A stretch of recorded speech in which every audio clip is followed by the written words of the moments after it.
ये सभी बैग लेके खड़े हो जाओ और इधर आगे मरो, खड़े हो जाओ जल्दी से।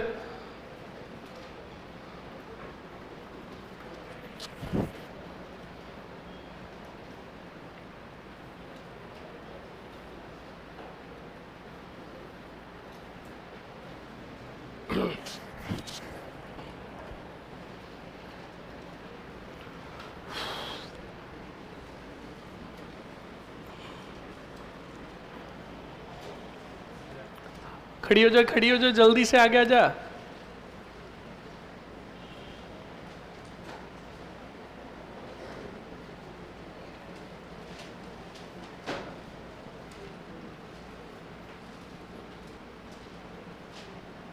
चलो क्लास स्टार्ट करें।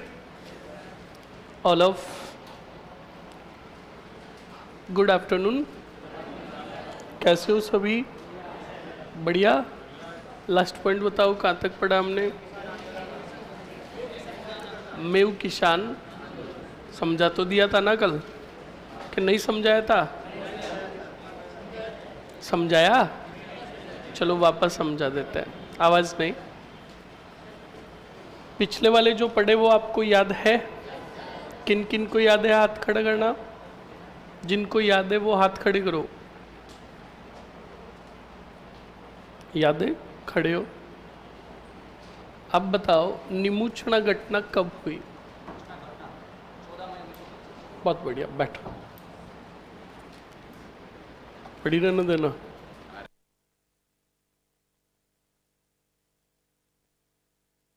वापस यहाँ रख।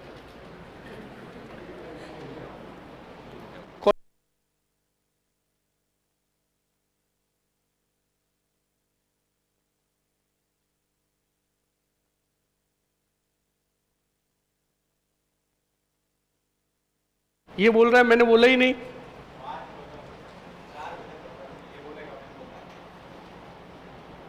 ये यहीं से पड़ी रहेगी। हाँ, अब यहां रखूंगा। उंगली करने की कोशिश की, मार दूंगा सड़क। यस, बॉडीगार्ड आ गया मेरा। चलो, इनको खुश रखना पड़ता है, ये नाराज हो जाते तो हमारी बैंड बजा देते बेटे। चलो, बिल्कुल 14 मई 1925। खड़ा हो। अब बताओ मुझे, निमुचना में गोलियां चलाने का आदेश जारी किसने किया? छज्जू सिंह। छज्जू सिंह को राजस्थान का क्या कहा गया? General Dyer. ठीक है।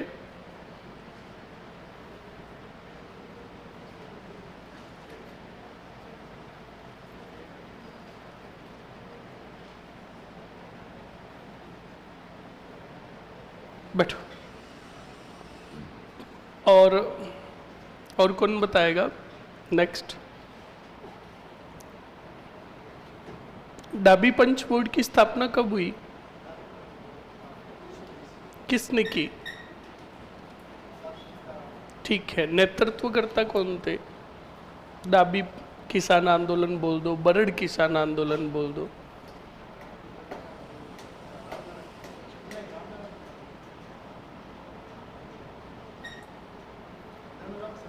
नैनूराम शर्मा के सहयोगी बताओ। नारायण राम और भंवरलाल। बैठो।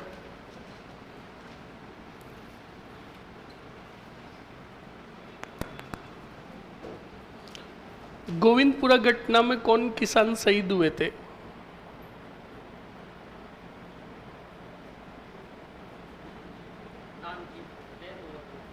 नानजी पटेल और ठाकरी पटेल। ये शहीद हो गए? ये थे कहां के? ये कौन से आंदोलन से सब? तो मैं गोविंदपुरा पूछ रहा हूं।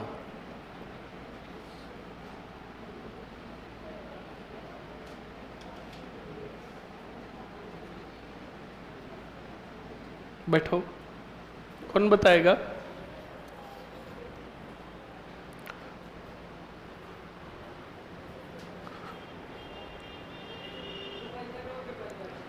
कब हुए थे शहीद? नहीं पता? तो ये कैसे याद हुए? पहले पढ़ा था। बैठो, कौन बताएगा?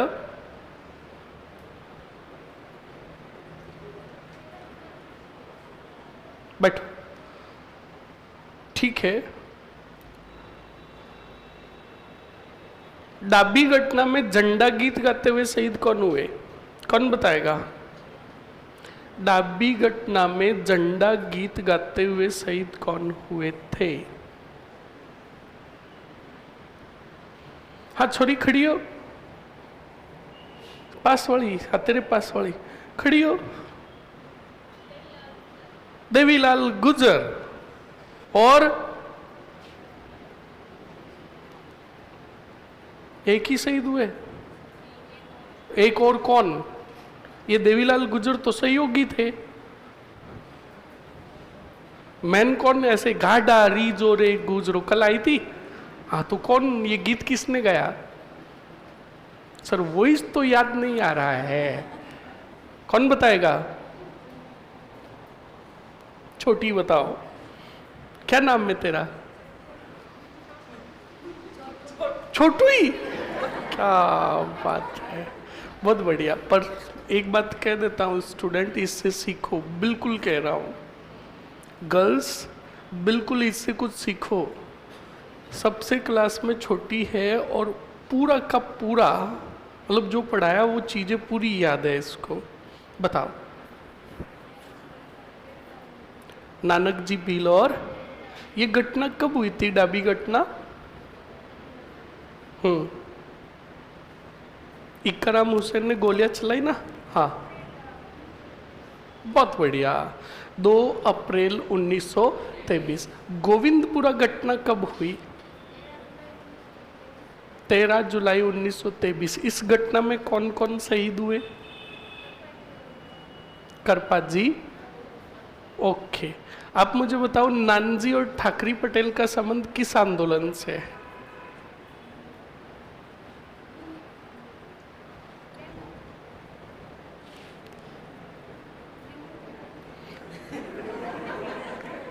ये थोड़ी घबरा गई। रूपा जी और करपा जी धाकड़ का। बहुत बढ़िया। नानजी और ठाकरी पटेल का?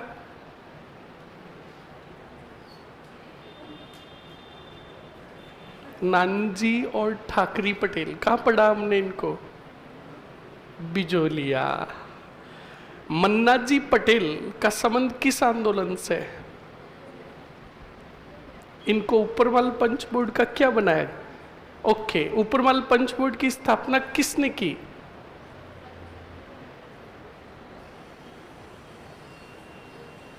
बैठो, बहुत बढ़िया, बैठो। हुआ खड़ा हो। हाँ बताओ, आप बताओ मुझे, ऊपरमाल पंच बोर्ड की स्थापना कब हुई? हाँ ये हुई ना बात, 1917। स्थापना किसने की? ओके, यहाँ से एक पर्चा जारी होता था, कौन सा? ठीक है। बिंदुलाल भट्टाचार्य आयोग की स्थापना या बिंदुलाल भट्टाचार्य आयोग कब भेजा गया? मेवाड़ के राणा फतेह सिंह ने बिंदुलाल भट्टाचार्य आयोग कब भेजा? नहीं पता? बैठो। चश्मिश खड़ी हो, चश्मिश चश्मिश पीछे। हाँ देखो, चश्मा पहना हुआ तो भी इधर उधर देख रही है। खड़ी हो, हाँ खड़ी हो जा जल्दी से। बता क्या? बिंदुलाल भट्टाचार्य आयोग मेवाड़ के राणा फतेह सिंह ने कब भेजा बिजोलिया? क्यों? बस पढ़ाई तो करनी है नहीं। बैठो, कौन बताएगा? खड़ो नयन, खड़ो खड़ो, बता कब भेजा? क्या यार, इज्जत के मेरे का आंकड़े करवा रहा है तो तू यू तो नहीं बोलता कि क्लास मेरी कॉम्प्लेक्स में है? 1-2 बार उधर तो नहीं गया? ये लो, बैठ जाओ। चलो मेऊ किसान आंदोलन स्टार्ट करें। ओके, आपके 1857 की क्रांति का टेस्ट हुआ क्या? नहीं हुआ? तो इन दोनों टॉपिकों का एक टेस्ट ले ले। तैयारी करके आओगे? होली के बाद ले ले? पक्का? होली के बाद? ठीक है, तो अभी बोल रहा हूँ होली के बाद जब वापस आओगे और अगला जब टेस्ट होगा बोल देना सर को, है ना। दोनों टॉपिक 1857 की क्रांति और किसान आंदोलन का इनका टेस्ट ले ले। और मैं देखता हूँ स्टूडेंट, देखो मैंने बोला ना, टीचर हमेशा बच्चों के स्टूडेंटों के अकॉर्डिंग पढ़ाता है। 50 क्वेश्चंस का टेस्ट होगा या 35 क्वेश्चंस का टेस्ट होगा, पहले बोल रहा हूँ 30 से किसी के कम नहीं आने चाहिए अगर 35 का है तो, और 50 का है तो चलो 40 से किसी के भी कम आने नहीं चाहिए। बोलो याद करोगे? ओके, अब बोर्ड पर देखो स्टूडेंट, आंदोलन है कौन सा? मेऊ किसान आंदोलन। मैंने शायद कल समझाया था आपको, नहीं समझाया? चलो समझ लो, मेऊ किसान आंदोलन। अब मेऊ किसान आंदोलन पहली बात तो कौन सी रियासत में हुआ? अलवर में। और अलवर के राजा कौन थे? यहाँ पर प्रमुख कारण जो बना, किनको मारने पर? सुअरों को मारने पर क्या लगाया था? प्रतिबंध। यही कारण बना था। अरे बताओ। ओके, अब सुनो और समझो अच्छे से स्टूडेंट। यहाँ पर पहले देखो मेऊ थे क्या, और अलवर और भरतपुर को क्षेत्र को क्या कहता है? तो हुआ क्या था, अलवर और भरतपुर में मुगलों के समय में यहाँ पर पहले कौन रहते थे बताओ? फिर बाद में इन्होंने मुगलों के प्रभाव में आकर इन्होंने कौन सा धर्म कबूल कर लिया? इस्लाम धर्म कबूल कर लिया स्टूडेंट, याद रखिएगा, और बन गए कट्टर इस्लामिक। तब इन्हें कहा गया मेव मुसलमान। कौन से मुसलमान? अब इनका मेव बाहुल्य क्षेत्र था किस में? अलवर और भरतपुर में। इसी वजह से इसका नाम पड़ा क्या? तो नो डाउट यहाँ पर जो किसान थे वो कौन सी जाति के थे? अब जब सुअरों को मारने पर क्या लगा? प्रतिबंध। तो अलवर के अंदर हद से भी ज्यादा संख्या बढ़ी किनकी? अब सुअरों से परेशान हो गए किसान, क्योंकि वो इनकी फसल को क्या कर रहे थे? नष्ट। तब किसानों ने प्रारंभ किया, बताओ क्या? आंदोलन। अब आंदोलन प्रारंभ किया तो स्टूडेंट ये बात पता चली राष्ट्रीय स्तर के कुछ इस्लामिक संगठन को। किसको? इस्लामिक संगठन को बात पता चली। तो इस्लामिक संगठन ने क्या कहा और क्या नहीं कहा, अच्छे से सुन लेना।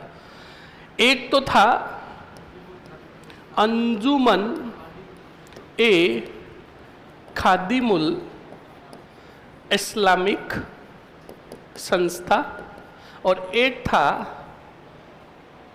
तबलीगी ए जमीयत उल इस्लामिक संस्था।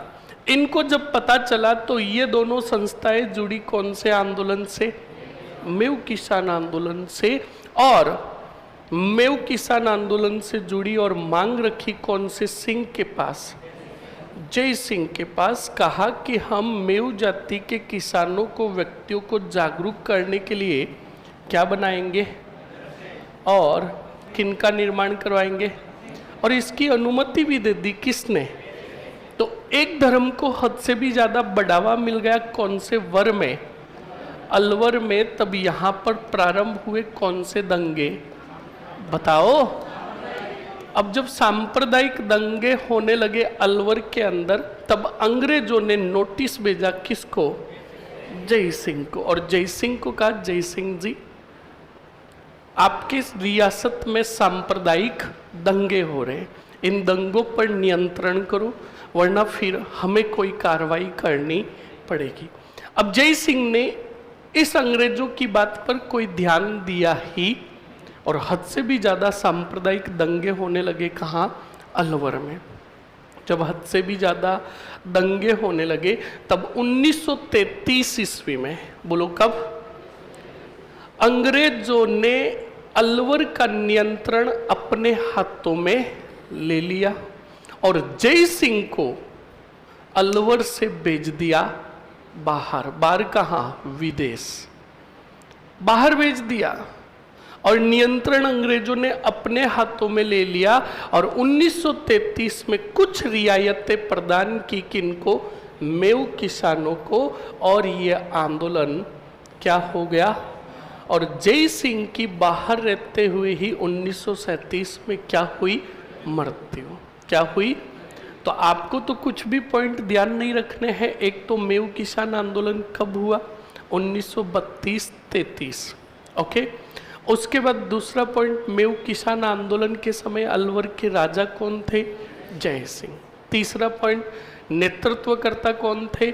यासीन खान और मोहम्मद हादी अली, ओके। राष्ट्रीय स्तर के इस्लामिक संगठन जिन्होंने इनको समर्थन दिया वो थे अंजुमन खादिमुल इस्लामिक संस्था शॉर्ट में, और जमीयत तबलीगी उल इस्लामिक संस्था। समझ में आया कि नहीं आया? फिर एक पॉइंट और, एकमात्र किसान आंदोलन जहां सांप्रदायिक दंगे हुए। समझ में आया कि नहीं आया? लिखो जल्दी से।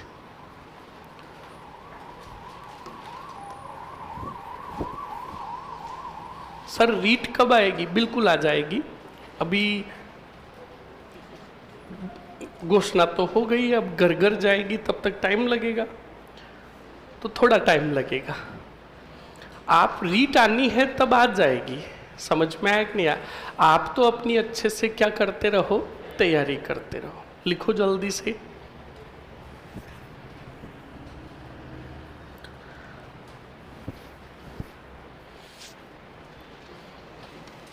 लिखो जल्दी से। मेव किसान आंदोलन कुछ लिखा है क्या मैंने? नेतृत्वकर्ता तक लिखा दिया, आंदोलन का कारण लिखाया, ओके। अब सीधा लिखो, इस आंदोलन को इस आंदोलन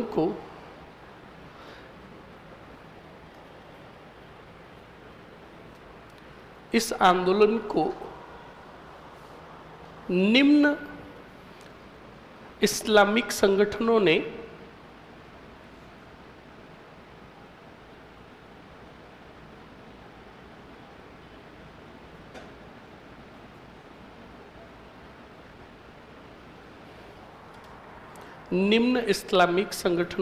समर्थन दिया। दोनों के नाम लिख लो। अंजुमन एक खादिमुल इस्लामिक संस्था,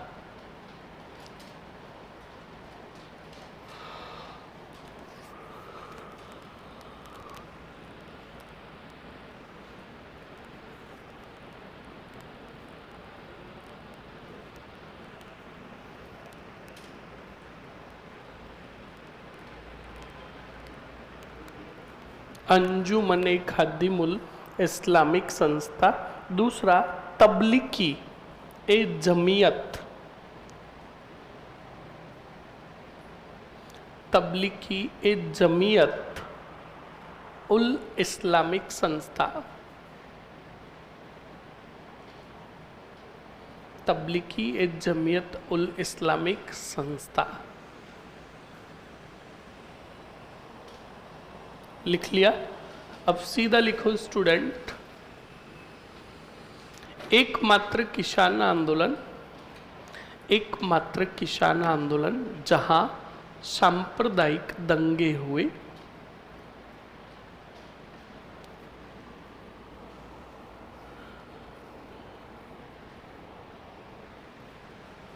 एकमात्र किसान आंदोलन जहां सांप्रदायिक दंगे हुए।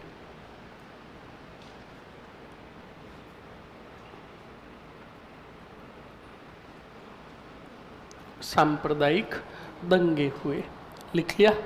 ओके। पॉइंट लिखो। 1933 में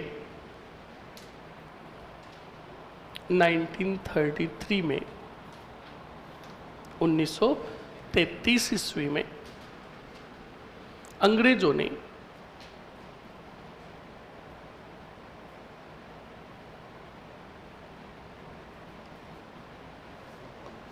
क्या लिखा आपने? 1933 ईस्वी में अंग्रेजों ने अलवर का नियंत्रण अपने हाथों में लिया। अलवर का नियंत्रण अपने हाथों में लिया।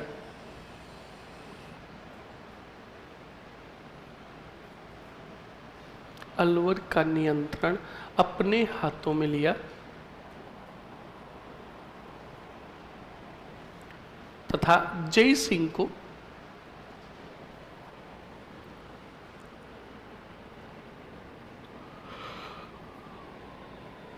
इंग्लैंड भेज दिया।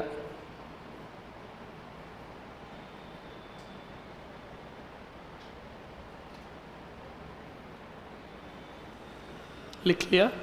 ओके, जहां रहते हुए लिख दो, जहां रहते हुए 1937 में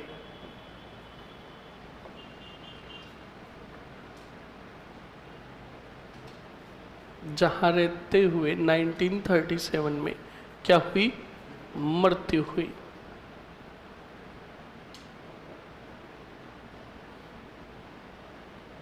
लिख लिया? ओके, अब जय सिंह जी का एक किस्सा सुनोगे कि नहीं सुनोगे? पक्की बात सुनोगे?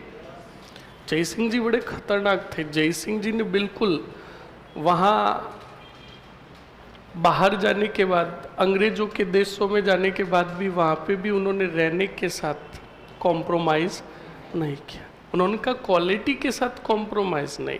शानो शौकत की ज़िंदगी हम इंडिया में भी जी रहे थे, हमारी रियासत में भी, और यहाँ पर भी हम शानो शौकत की ज़िंदगी जिएंगे। स्टूडेंट, जैसे हमारे घर पर गेस्ट आते हैं ना, गेस्ट, तो गेस्ट की हम बड़ी शानदार आवदर करते कि नहीं करते?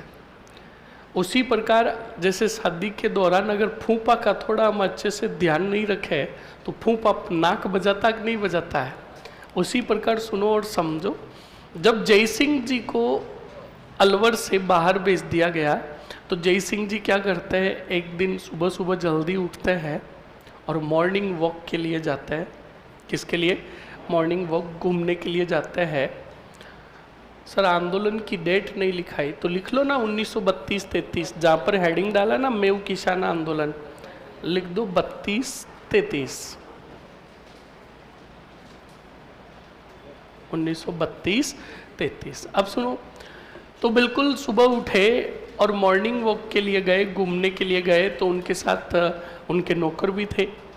नौकर साथ में चल रहे थे, कॉम्प्लेन लेकर, जो ही थकते जय सिंह जी को थोड़ा पिला देते। तो बिल्कुल जब घूमकर वापस आ रहे थे स्टूडेंट, तो बिल्कुल मॉर्निंग हो चुकी थी, 9 साढ़े 9 बज चुके थे। मार्केट अंग्रेजों का वहाँ खुलने लगा था। तो ज्यों ही जय सिंह जी एक शोरूम के आगे से निकले तो उनके पीछे जो नौकर चल रहे थे, उन नौकरों ने वो शोरूम देखा, और शोरूम जो था वो कारों का शोरूम था। किनका? हाँ, कारों का शोरूम था, रॉयल्स रॉयस कार का।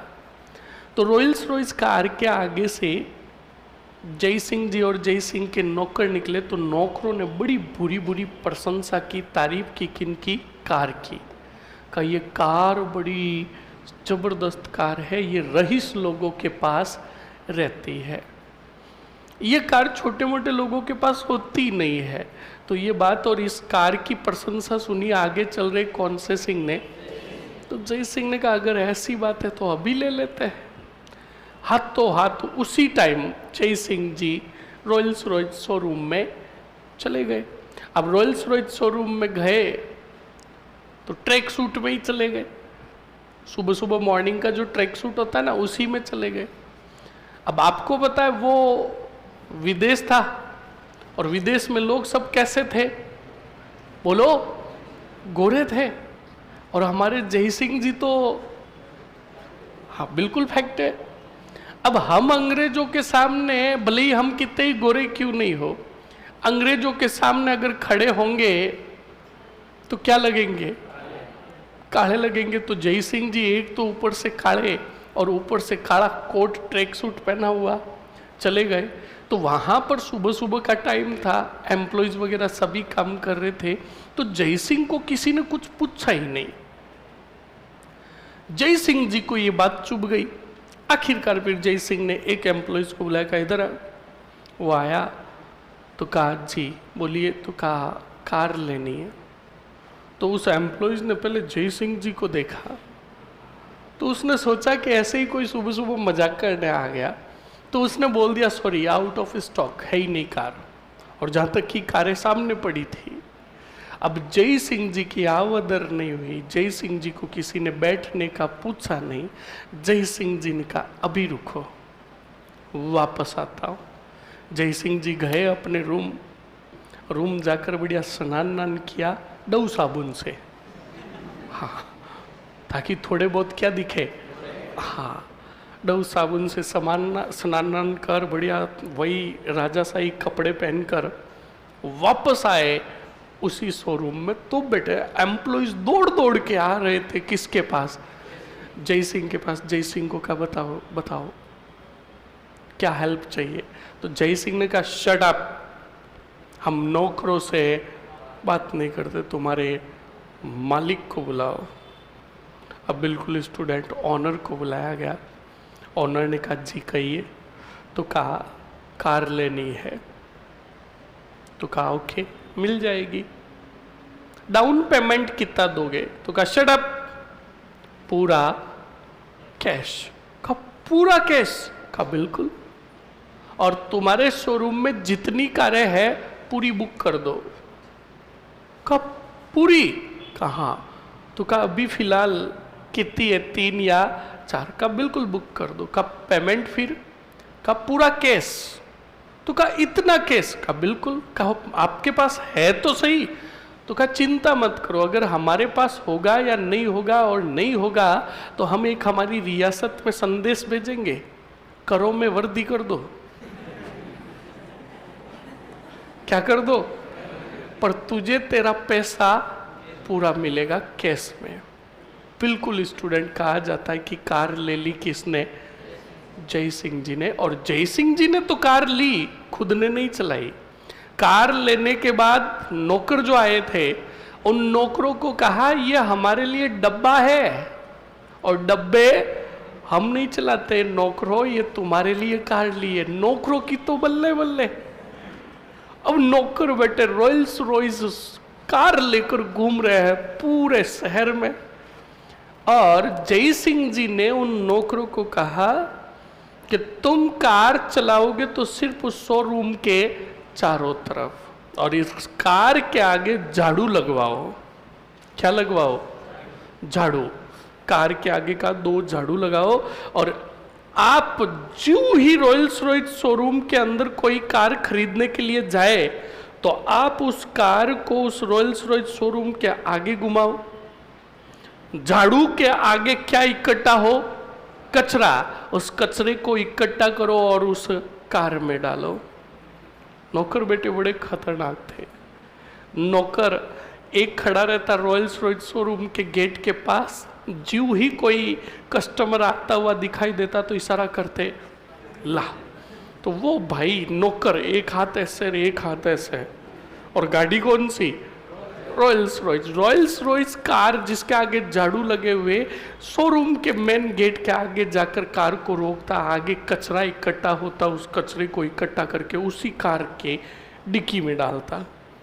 तो अंदर जो कस्टमर जाता वो कहता oh my god it's a खचरा पात्र। कौन सा पात्र, हम ये कार नहीं लेगा। अब रॉयल्स रॉयस कार की वैल्यू धीरे धीरे धीरे धीरे क्या होने लगी, घटने लगी। अब कोई कार खरीद ही नहीं रहा था। ओनर ने कहा मैं दिवालिया हो जाऊंगा। तो ओनर ने वापस बुलाया कौन से सिंह को, जय सिंह को। और जय सिंह को कहा आपको हाथा जोड़ी का काम है, आप ये झाड़ू उतरवा दो। किसके आगे से, जय सिंह जी ने कहा झाड़ू नहीं उतरेंगे। तो कहा इसके पीछे रीजन क्या है, कि रीजन ये है कि जब हम कार लेने आए थे तब तुम्हारे सर्वेंट्स ने हमारे साथ तुम तड़ाम से बात की, हमारी आवदर नहीं की।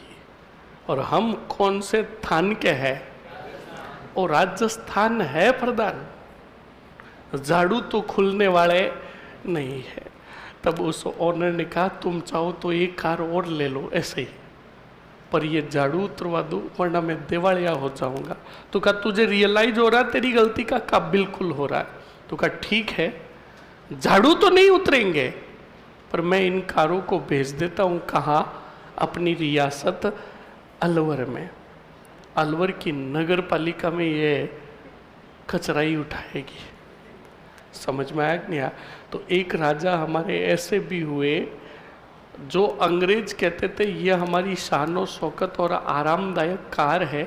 उस कार में तो जय सिंह जी कहते थे तुम जिसको शानो शौकत की कार कहते हो वो कारें हमारी रियासत में नगर पालिका का कचरा उठाती है। देखना चाहोगे? देखना चाहोगे? बताओ इनको। सुनो, लिखो गूगल पे जाके, लिखो अलवर के राजा जय सिंह व रॉयल्स रॉयस कार।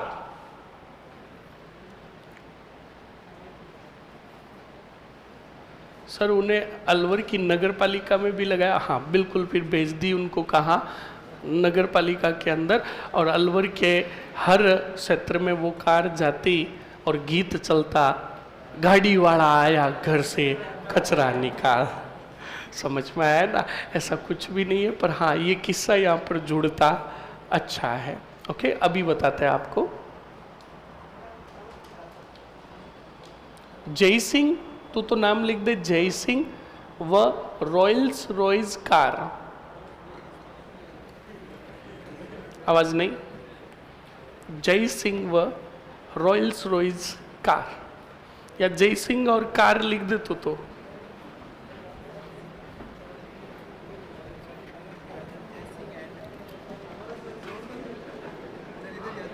हाँ लिख आगे। जय सिंह लिख दिया, कार लिख दे, CAR। खोल। हाँ इस पे फोटो, इमेज पे जाओ ना, गूगल पे सर्च करके। आवाज नहीं रहे वरना कार के टायर बेच दूंगा अभी।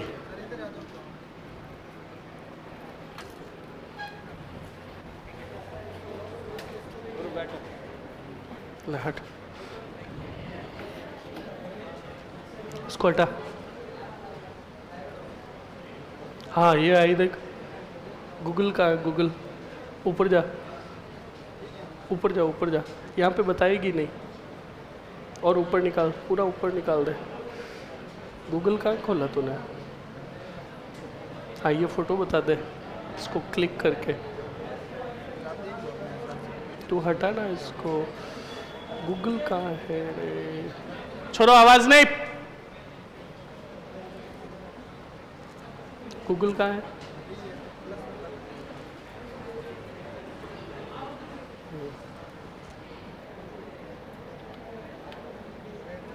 नहीं नहीं, बैठना नहीं है। जय सिंह आ गया।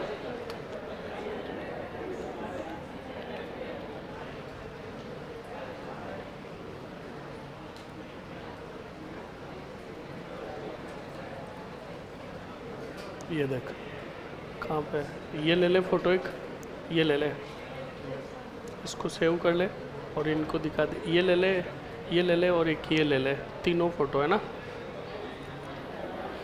आवाज नहीं रही? चलो अभी फोटो आपको दिखाएंगे, तब तक हेडिंग डालो शेखावटी किसान आंदोलन।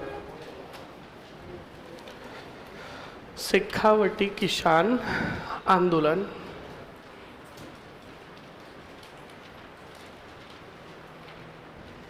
शेखावटी किसान आंदोलन हेडिंग डालकर बोर्ड पर देखो अच्छे से और समझ लो शेखावटी किसान आंदोलन की सामान्य जानकारी।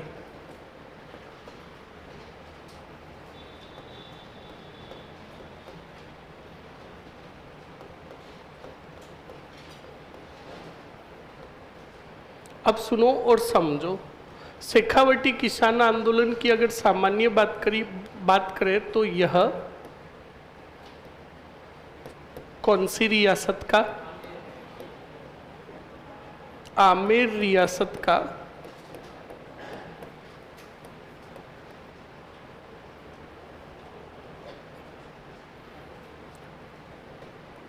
क्या था?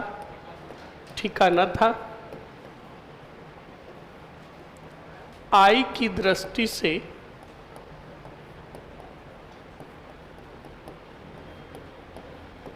महत्वपूर्ण ठिकाना।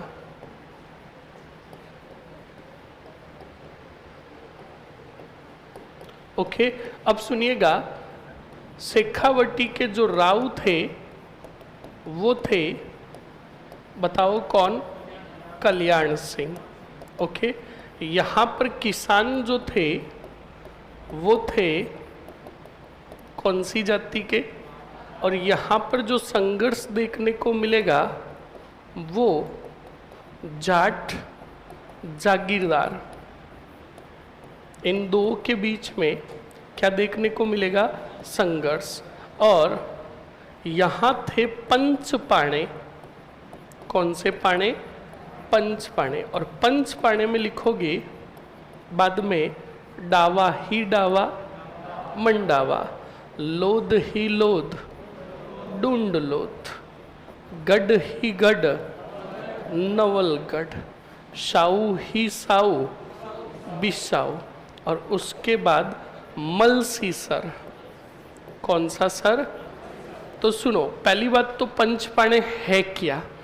शेखावटी क्षेत्र की जितनी उपज भूमि थी उस उपज भूमि का 90% उपज क्षेत्र जो आता था वो कितने गांवों में आता था? 5 गांव में। और इन्हीं 5 गांवों के समूह को कहा जाता था पंचपाणे। समझ में आया कि नहीं आया? ये सामान्य जानकारी हुई किसकी? शेखावटी किसान आंदोलन की। अब सुनो और समझो, यहाँ पर एक शब्द आया है आई की दृष्टि से महत्वपूर्ण ठिकाना। कौन सा? शेखावटी। क्यों? तो सुनो और समझो। शेखावटी आई की दृष्टि से इसलिए महत्वपूर्ण ठिकाना था क्योंकि इसमें 400 प्लस क्या थे? बताओ। अब बताओ, जिस ठिकाने में 400 प्लस गांव होंगे वहां से आय भी अच्छी होगी। किसको? रियासत को। समझ में आया कि नहीं आया? तो इस बात को ध्यान रखें, लिख लो जल्दी से। शेखावटी किसान आंदोलन की सामान्य जानकारी।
सर एक बार भू बंदोबस्त बता दो। बिल्कुल, अभी यहाँ पर भू बंदोबस्त आएगा शिवराज, तब अच्छे से जान लेना।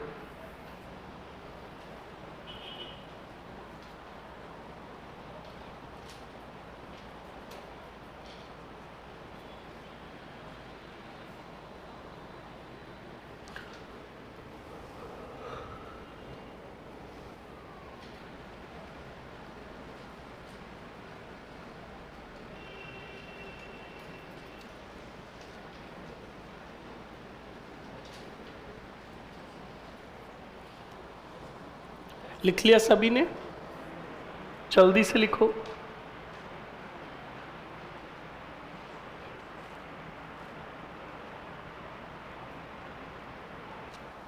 लिख लो जल्दी से।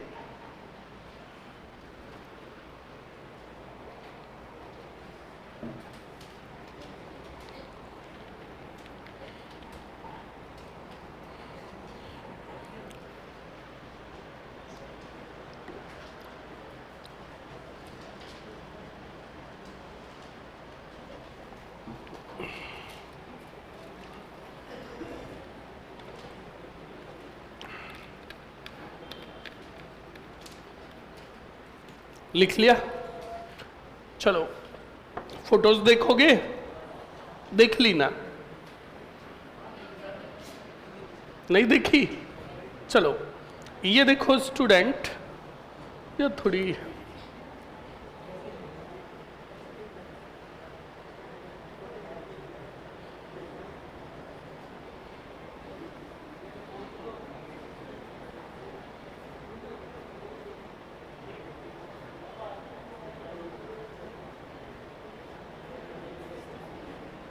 देखो, ये सांप नहीं दिखाई दे रही होगी, ये देखिए, ये रॉयल्स रॉयस, ये क्या लगे हुए हैं? झाड़ू। इन झाड़ुओं के आगे जो भी कचरा इकट्ठा होता है उसको इकट्ठा करते और पीछे जाकर गाड़ी में डालते। और एक ये फोटोज वही फोटोज है, मतलब वापस ऐसी ऐसी कहा जाता है जयसिंह के पास 3 से 4 कारें थी, और जिन कारों में अंग्रेज घूमते थे उन कारों में तो जयसिंह जी अपनी रियासत का कचरा उठवाते थे। समझ में आया कि नहीं आया? तो ठरका ऐसा भी होना चाहिए। समझ में आया ना? और मैं तो तुम्हें खुद को भी कहूँगा कि अपनी लाइफ में इतना सक्सेस हो जाओ कि कोई भी चीज़ खरीदने के पहले किसके बारे में सोचना नहीं पड़े? पैसों के बारे में। समझ में आया कि नहीं आया? हाँ, अभी तो हालांकि संघर्षपूर्ण जिंदगी है, अभी तो बहुत कुछ सोचना पड़ता है। रूम का किराया आज देते हैं वसाड़ा, कल से वापस टेंशन शुरू कि यार 30 दिन होने वाले, किराया लाऊंगा कहाँ से? टेंशन मत लो, अच्छे दिन भी आएंगे, टेंशन मत लो। तो अब सुनो और समझो, यहाँ पर हुआ क्या था शेखावटी के क्षेत्र में। स्टूडेंट, राव कौन है?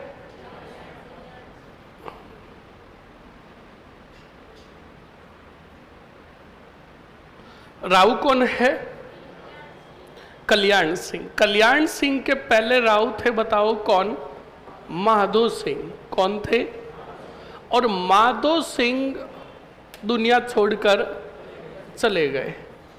तब आपको भी पता है हमारे राजस्थान के अंदर अगर कोई व्यक्ति दुनिया छोड़कर चला जाता है तो उसके पीछे शोक मनाया जाता है। और शोक कितने दिन का रहता है? 12 दिन। और अब राव जो बनेंगे वो कौन बनेंगे? तो कल्याण सिंह ने सबसे पहले तो क्या किया और क्या नहीं किया, पहले वो जानो और समझो अच्छे से। स्टूडेंट, आपको पता है हमारे ग्रामीण क्षेत्र के अंदर का रिवाज बताता हूँ, शहर में तो ऐसा होता होगा या नहीं होता होगा मुझे नहीं पता। स्टूडेंट, हमारे ग्रामीण क्षेत्र में क्या होता है, जैसे कोई व्यक्ति जिसकी मृत्यु हो जाती है तो आपको पता है जिस दिन मृत्यु होती है, अंतिम संस्कार जिस दिन होता है उस दिन उसके घर में खाना नहीं बनता है। सही है ना? उस दिन उसके मिलनसार व्यक्ति और परिवार के जो लोग होते हैं वो बताओ लेकर आते हैं खाना और खिलाते हैं ना। वैसे ही सुनो, अब पीछे जो 11 दिन बचेंगे ना, 11 दिन किसके घर पर खाना बनेगा? उस मृतक व्यक्ति के घर पर। और उसके जितने कितने भी परिवार वाले होंगे वो सब किसके घर पर खाएंगे? मृतक घर पर ही खाएंगे। अब वो व्यक्ति खाना कैसा करेगा, खाना कैसा बनाएगा, वो उसकी कंडीशन पर निर्भर करता है। जैसे हम अगर बात करें तो कोई गरीब आदमी है तो वो बेचारा 11 दिन तक तो रोटी और सब्जी खिलाएगा और 12वें दिन थोड़ा बहुत बढ़िया कर देगा। और अगर कोई व्यक्ति खूब सारे पैसों वाला है तो वो तो कहेगा 12 दिन 12 पकवान करो। सही है कि नहीं? वो उसके घर पर डिपेंड करता है, स्थिति पर। इधर देखो, दुनिया छोड़कर गए कौन से सिंह? माधो सिंह, अब पीछे राव कौन? तो कल्याण सिंह ने कहा माधो सिंह जी के पीछे 12 दिन करो डारा ही डारा भंडारा। कौन सा डारा? अब 12 दिनों तक खाना किया किसने? कल्याण सिंह ने। किसके पीछे? और मृत्यु भोज के दिन पूरे शेखावटी को बुलाया। और आपको पता है हमारे राजस्थान में राजस्थानी किसी बात पर कॉम्प्रोमाइज कर सकते हैं, जीमने के मामले में नहीं। न्यूता आओ चाहे मत आओ, जीमन ठोकर तो आ ही जाता है। वो जीमन पर डिपेंड करता है, न्यूते पर नहीं। अब जैसे सपोज करो एक आदमी के घर पर न्यूता आ रखा, न्यूता का मतलब तो समझते हो ना? हाँ, कोई शहर वाला होगा तो वो कहेगा ये न्यूता क्या होता है? इनविटेशन। अगर इनविटेशन आ रखा है तो वो जाएगा, और नहीं आ रखा है, एक के आ रखा है और एक पड़ोसी के नहीं आ रखा है, तो वो जो इनविटेशन आ रखा है वो पहले जाएगा, खाना आना खाकर आएगा और गली में आकर पड़ोसी को कहेगा कि मैंने मेरी जिंदगी में ऐसा खाना नहीं खाया। तो अब कोई मायने नहीं रखता कि पड़ोसी के इनविटेशन आया या नहीं आया, वो 100% उसका पूरा घर जिम कर आएगा। कैसे? अब वो पड़ोसी अपने घर पर जाएगा, अपनी लुगाई को कहेगा कि देख गली में से जब औरतें जिमने जाए तब तू भी उनके साथ चले जाना, 2 झींगे तू ले जाना, और क्या रखना? घूंघट, ताकि कोई पहचाने नहीं। और थोड़ा दोपहर होगा तब 2 झींगों को मैं लेकर चला जाऊंगा, क्या फर्क पड़ेगा, किसको पता चलेगा? और सारा पूरा घर ठोक कर आ जाएगा।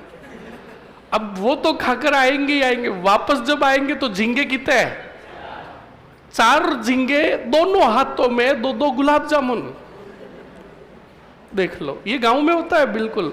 और गांव में तो बूढ़ी डोकरियों का सिस्टम अलग ही है, जो आगे बताऊंगा, अभी नहीं। समझ में आया कि नहीं आया? तो इधर सुनो और समझो। तो कल्याण सिंह जी ने भी माधो सिंह के पीछे 12 दिनों तक खूब सारा क्या किया। अब एक बात बताओ स्टूडेंट, खाना क्या बातों से हो जाता है क्या? पैसा नहीं लगता है। तो राजकोष जो था वो उड़ा दिया किसके पीछे? माधो सिंह के पीछे नहीं, माधो सिंह के मृत्यु भोज के पीछे, कि माधो सिंह के पीछे उड़ा दिया। माधो सिंह की मृत्यु भोज के पीछे राजकोष उड़ा दिया, खजाना मतलब पैसे खर्च कर दिए। अब उन्हें चुकाना था तलवार बंधाई कर, क्योंकि मैंने आपको बताया ना, जब भी कोई भी नया राव बनता तो उस नए राव को रियासत के राजा को देना होता था एक कर, जो कहलाता था तलवार बंधाई कर। अब तलवार बंधाई कर भी चुका दिया। अब कल्याण सिंह जी को चुकाना था वार्षिक कर। कौन सा कर? और राजकोष में इतना खजाना नहीं था कि चुका दे क्या? वार्षिक कर। तब बिल्कुल मंत्रियों ने सबने कहा कल्याण सिंह जी को, का कल्याण सिंह जी राजकोष में इतना खजाना नहीं है कि हम वार्षिक कर चुका सके। तो कल्याण सिंह जी ने कहा चिंता मत करो, कर की व्यवस्था हो जाएगी। तो कहा कैसे? तो कहा एक काम करो, 50% करों में क्या कर दो? वर्दी। कितनी? बोलो। तो मंत्रियों ने कहा राव जी क्या कर रहे हो? तो कहा करों में वर्दी कर रहे हो, और क्या कर रहे हो? तो कहा कितनी कर रहे हो, कुछ पता है? तो कहा 50%। तो कहा 50% करों में वर्दी करोगे तो 400 प्लस गांव है, हर गांव से अगर 10-10 किसान भी लठ लेकर आए तो 4000 होंगे। तो कल्याण सिंह जी ने कहा तुम्हें टेंशन क्यों हो रही है? कहा 4 तुम्हारे पड़ेंगे तो 2 हमारे भी पड़ेंगे। कल्याण सिंह जी ने कहा चिंता मत करो, कर वसूलेंगे, आप तो सिर्फ क्या कर दो? लागू कर दो। तो बताओ कल्याण सिंह ने कितने प्रतिशत करों में वर्दी कर दी? अब 50% अचानक करों में वर्दी हुई तो 400 प्लस गांव थे, हर गांव से 100 किसान या 50-50 किसान इकट्ठा हुए, लठ लेकर और कमर बांध कर आ गए। कहाँ? सीख कर। कहाँ आ गए? क्योंकि राव कहाँ बैठता था? सीकर आ गए और राव कल्याण सिंह के रावड़े को ठिकाने को आकर चारों तरफ से और कहा, बाहर आओ। कौन? कल्याण सिंह। अब मंत्रियों ने कहा जाओ बाहर जाओ। तो कहा बिल्कुल हम जा रहे, तुम अलमारियां साफ करो, क्या आएगा कर। मंत्रियों ने कहा गजब आदमी है, बाहर लट लेकर खड़े हैं, भाई को अभी भी फीलिंग आ रही है कि क्या आएंगे कर। तो सुनो, बिल्कुल यही तो मास्टर माइंड होता है। बिल्कुल कल्याण सिंह जी बाहर आए जब उन्होंने बिल्कुल अपना चेहरा जो था वो चिंता के भाव से उतार लिया, चेहरा उदास था उनका। आए और सीधा आकर किसानों के सामने जमीन पर बैठ गए। कहाँ बैठ गए? जमीन पर बैठ गए और जमीन पर बैठकर एक हाथ से अपना यूं भोगना पकड़ लिया। तब किसानों को ये बात अच्छी नहीं लगी। किसानों ने सोचा कि हम खुद राव का क्या कर रहे हैं, अपमान। तो सभी किसानों ने कहा कि देखो राव जी, आप जमीन पर मत बैठो, आपके बैठने का स्थान ये नहीं है।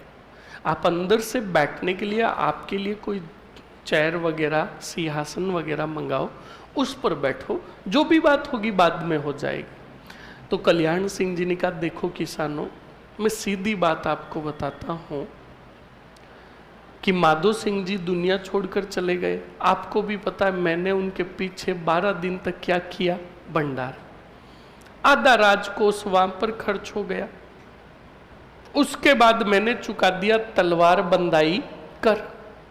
अब मेरे राजकोष में इतना खजाना नहीं बचा है कि मैं चुका पाऊं रियासत को वार्षिक कर, और वार्षिक कर नहीं चुकाया तो मेरे विरुद्ध क्या होगी, कार्रवाई। ये कहकर उन्होंने अपना सापा खोला और किसानों के पैरों में रख दिया और कहा मेरी इज्जत अब तुम्हारे हाथों में। जब ये बात कही स्टूडेंट, तो किसानों ने कहा यार, राव की इज्जत यानी हमारी इज्जत। और आपको पता किसानों का दिल बड़ा होता है। किसानों ने कहा राव की इज्जत यानी हमारी इज्जत, और कहा राव को, और राव ने भी कहा किसानों, 1 वर्ष के लिए तुम 50% करों में वर्दी के साथ कर चुका दो, अगली साल में यथावत करों को वापस लागू कर दूंगा, यानी करों में क्या कर दूंगा, कमी कर दूंगा। तो सब किसानों ने कहा राव की इज्जत यानी हमारी इज्जत। का राव जी आप चिंता मत करो, हम बिल्कुल 50% करों में इस साल क्या चुकाएंगे, कर चुकाएंगे। किसान सभी चले गए। कल्याण सिंह जी अंदर गए और मंत्रियों को कहा और कैसे हो, करों की व्यवस्था स्टार्ट करो और कर वसूलो। तो स्टूडेंट 1 साल 50% करों में वर्दी के साथ कर वसूला तो कल्याण सिंह का खजाना लबालब भर गया। और आपको पता है खजाना जब ज़्यादा देखते हैं तो लालच आता कि नहीं आता है। कल्याण सिंह ने अगली साल भी करों को माफ़ करने की, माफ़ का मतलब पुराने करों की दरों में लागू करने की घोषणा नहीं की। तो बेचारे किसान वापस भी इकट्ठा हुए और वापस इकट्ठा होकर आए कहाँ, कल्याण सिंह के पास। और कल्याण सिंह को कहा बाहर आओ। कल्याण सिंह जी बाहर आए तो अब की बार कल्याण सिंह का रवैया बदल चुका था। कल्याण सिंह ने कहा बताओ किसानों क्या बात है। तो किसानों ने कहा राव जी, आपने पिछली साल बात हुई थी हमारी, आपने कहा 1 साल बाद करों को पुरानी दरों में क्या कर दूंगा, लागू कर दूंगा, पर आपकी तरफ से अभी तक कोई घोषणा नहीं हुई। तब कल्याण सिंह ने कहा हम कब मिले। तो किसानों ने कहा याद कीजिए, पिछली साल माधो सिंह जी की मृत्यु हुई थी तब मिले थे। तब कल्याण सिंह ने कहा माधो सिंह के तो मरे हुए 5 साल हो गए। मतलब समझे, कल्याण सिंह अपनी जबान से मुकर रहा था। जब ऐसी स्थिति बनी तब किसानों ने कहा अब हम क्या करेंगे, आंदोलन। तब यह आंदोलनकारी घटनाएं प्रारंभ हुई कहाँ, सीकर में। और आंदोलन जब जोरों शोरों से हुआ तो स्टूडेंट ये बात पता चली राजस्थान सेवा संघ को। बोलो किसको, बोलो किसको। राजस्थान सेवा संघ को बात पता चली तो राजस्थान सेवा संघ से भेजा गया शेखावटी क्षेत्र में, बताओ किसको? राम नारायण चौधरी को। किसको? और राम नारायण चौधरी के साथ आए पंडित हरि ब्रह्मचारी। बताओ कौन आए? पंडित हरि ब्रह्मचारी आए। ये दोनों आए कौन से वटी में? और शेखावटी में देखा तो यहाँ पर आंदोलन जोरों शोरों से चल रहा था। इन किसानों की रिपोर्ट तैयार की किसने? और राम नारायण चौधरी ने आकर कौन से समाचार पत्र में? तरुण राजस्थान समाचार पत्र में शेखावटी आंदोलन की घटनाओं का जल्दी से बताओ क्या किया? बोलो।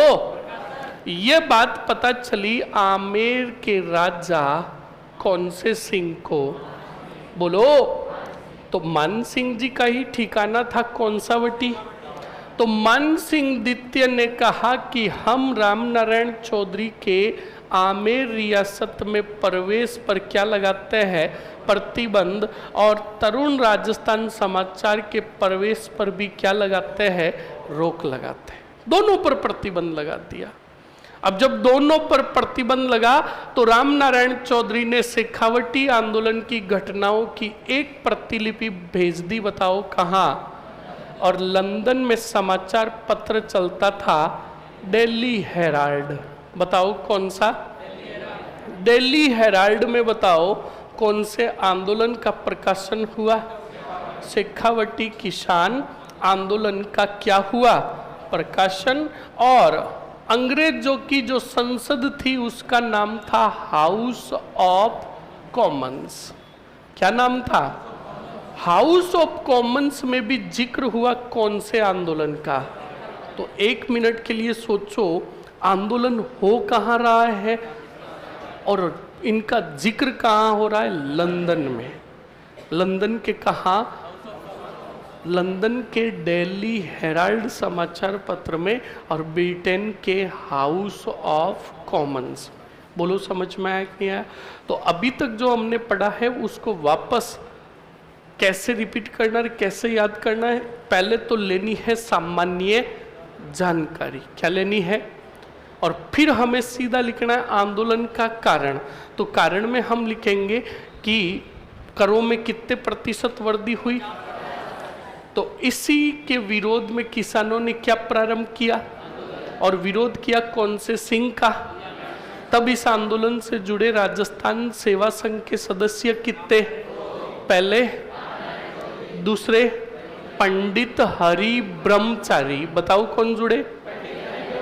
दोनों ने जुड़कर किसानों की क्या तैयार की? रिपोर्ट। और इसी रिपोर्ट का प्रकाशन बाद में किया कौन से समाचार पत्र में? आमेर के राजा कौन थे? मान सिंह ने दोनों के प्रवेश पर क्या लगाई? रोक लगाई। तब लंदन के अंदर एक समाचार पत्र चलता था कौन सा? डेली हेराल्ड में प्रकाशन हुआ कौन से आंदोलन का? और हाउस ऑफ कॉमन्स में जिक्र हुआ किसका? शेखा। लिखो जल्दी से, जल्दी से लिखो स्टूडेंट।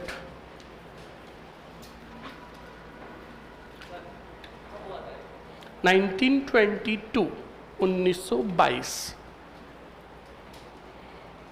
लिख लिया। चलो अब लिखो स्टूडेंट आगे आंदोलन का कारण। लिखो आंदोलन का कारण।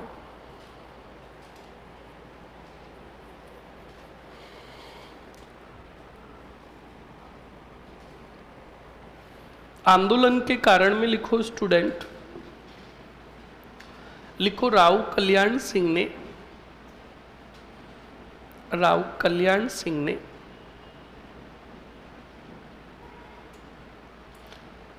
करों में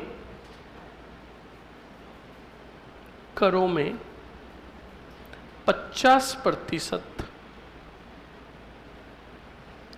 करों में 50% क्या की? बिल्कुल लिखो, वृद्धि की।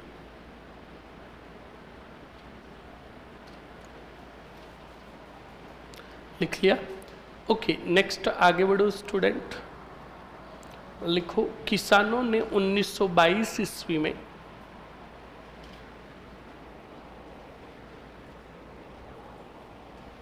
किसानों ने 1922 ईस्वी में आंदोलन प्रारंभ किया।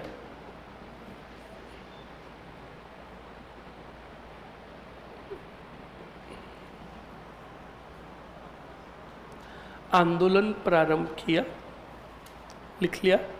लिखो, इस आंदोलन से इस आंदोलन से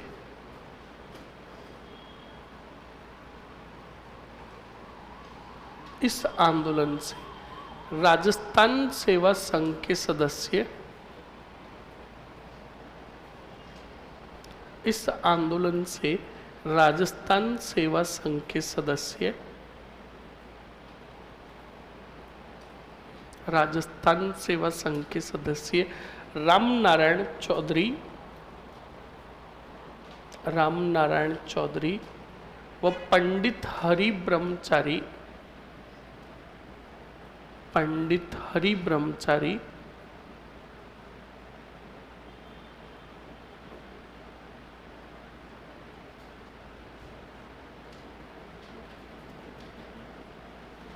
इस आंदोलन से जुड़े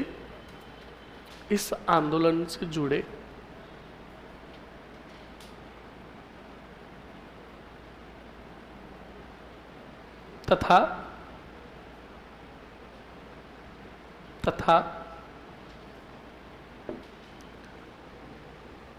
शेखावटी किसान आंदोलन की घटनाओं का प्रकाशन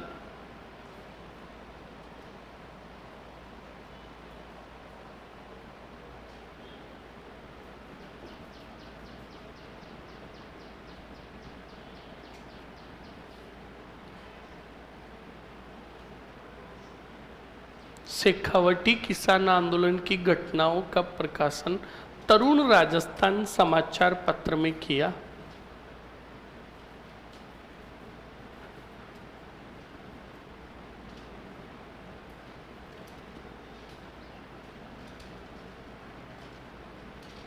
तरुण राजस्थान समाचार पत्र में किया।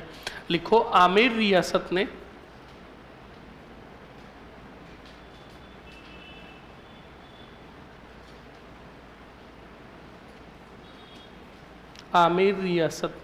रामनारायण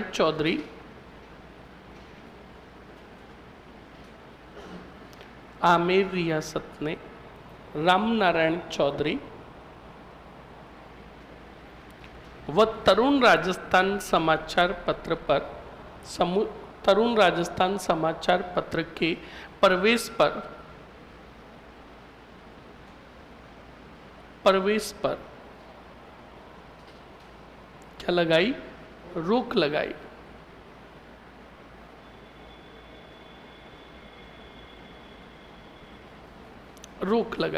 लिख लिया। अब बताओ, 2 पॉइंट बड़े महत्वपूर्ण पॉइंट है। एक तो शेखावटी किसान आंदोलन की घटनाओं का प्रकाशन होगा लंदन के डेली हेराल्ड समाचार पत्र में, और एक होगा ब्रिटेन के हाउस ऑफ, लिखो जल्दी से, डबल स्टार और नोट लगाकर लिखो, शेखावटी किसान आंदोलन की घटनाओं का प्रकाशन, शेखावटी किसान आंदोलन की घटनाओं का प्रकाशन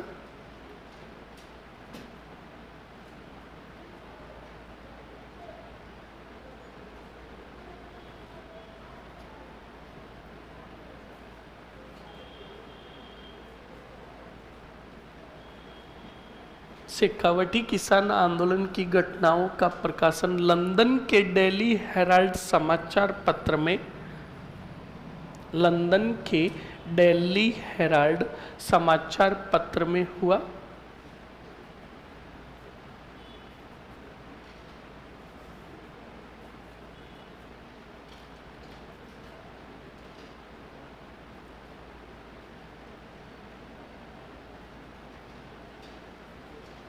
तथा इसका जिक्र ब्रिटेन के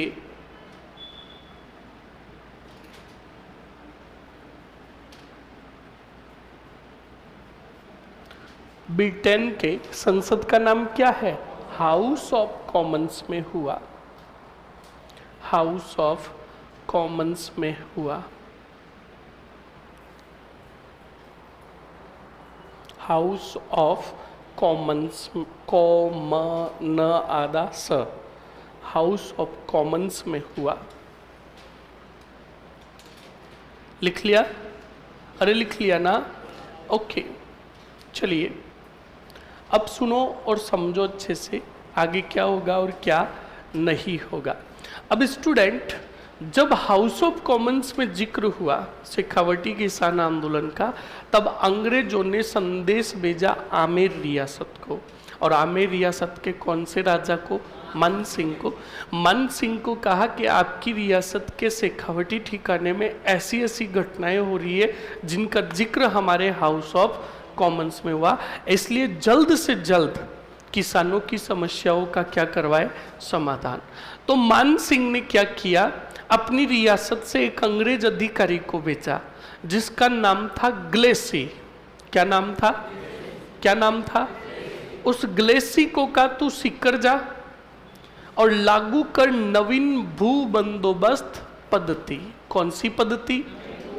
देखो वापस नाम आ रहा है कि नई भू बंदोबस्त। नई भू का मतलब अब राव ने तो करों में वृद्धि कर दी, किसान चुप बैठ नहीं रहे, तो एक काम कर, जाकर नई भू बंदोबस्त पद्धति लागू कर।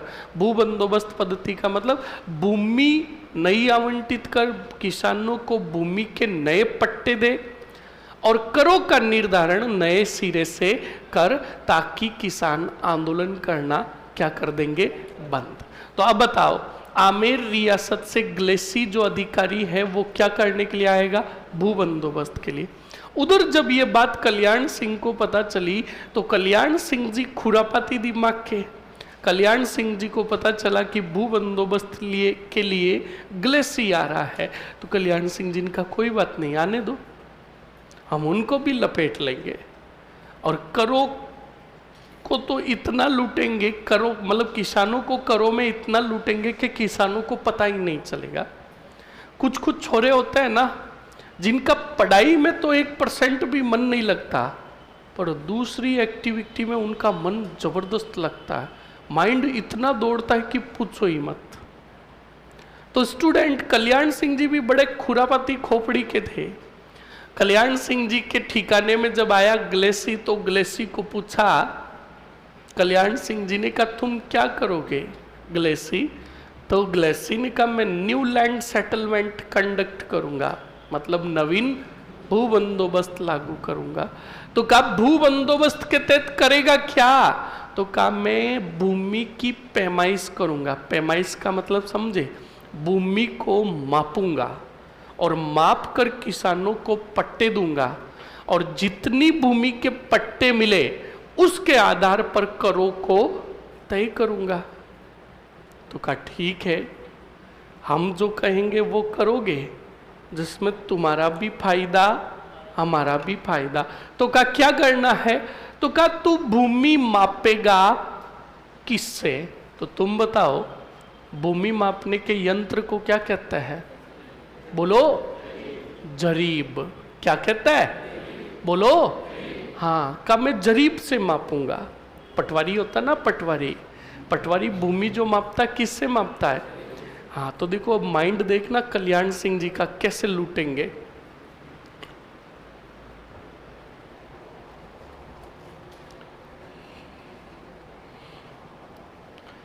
अब बताओ, भू बंदोबस्त है तो आमेर रियासत से किसे भेजा गया रे? ग्लेसी को। ग्लेसी आया सीधा कौन से वटी क्षेत्र में? शेखावटी, और शेखावटी में भी कहाँ आया? सीकर। और ग्लेसी ने कहा मैं लागू करूंगा कौन सा बंदोबस्त?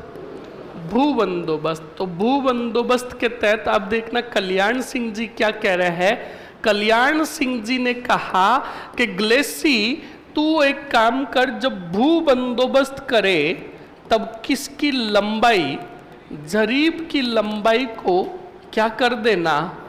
कम कर देना, और फिर तू करो का निर्धारण करना, जिससे मेरा तो फायदा ही फायदा। कुछ समझ में आया?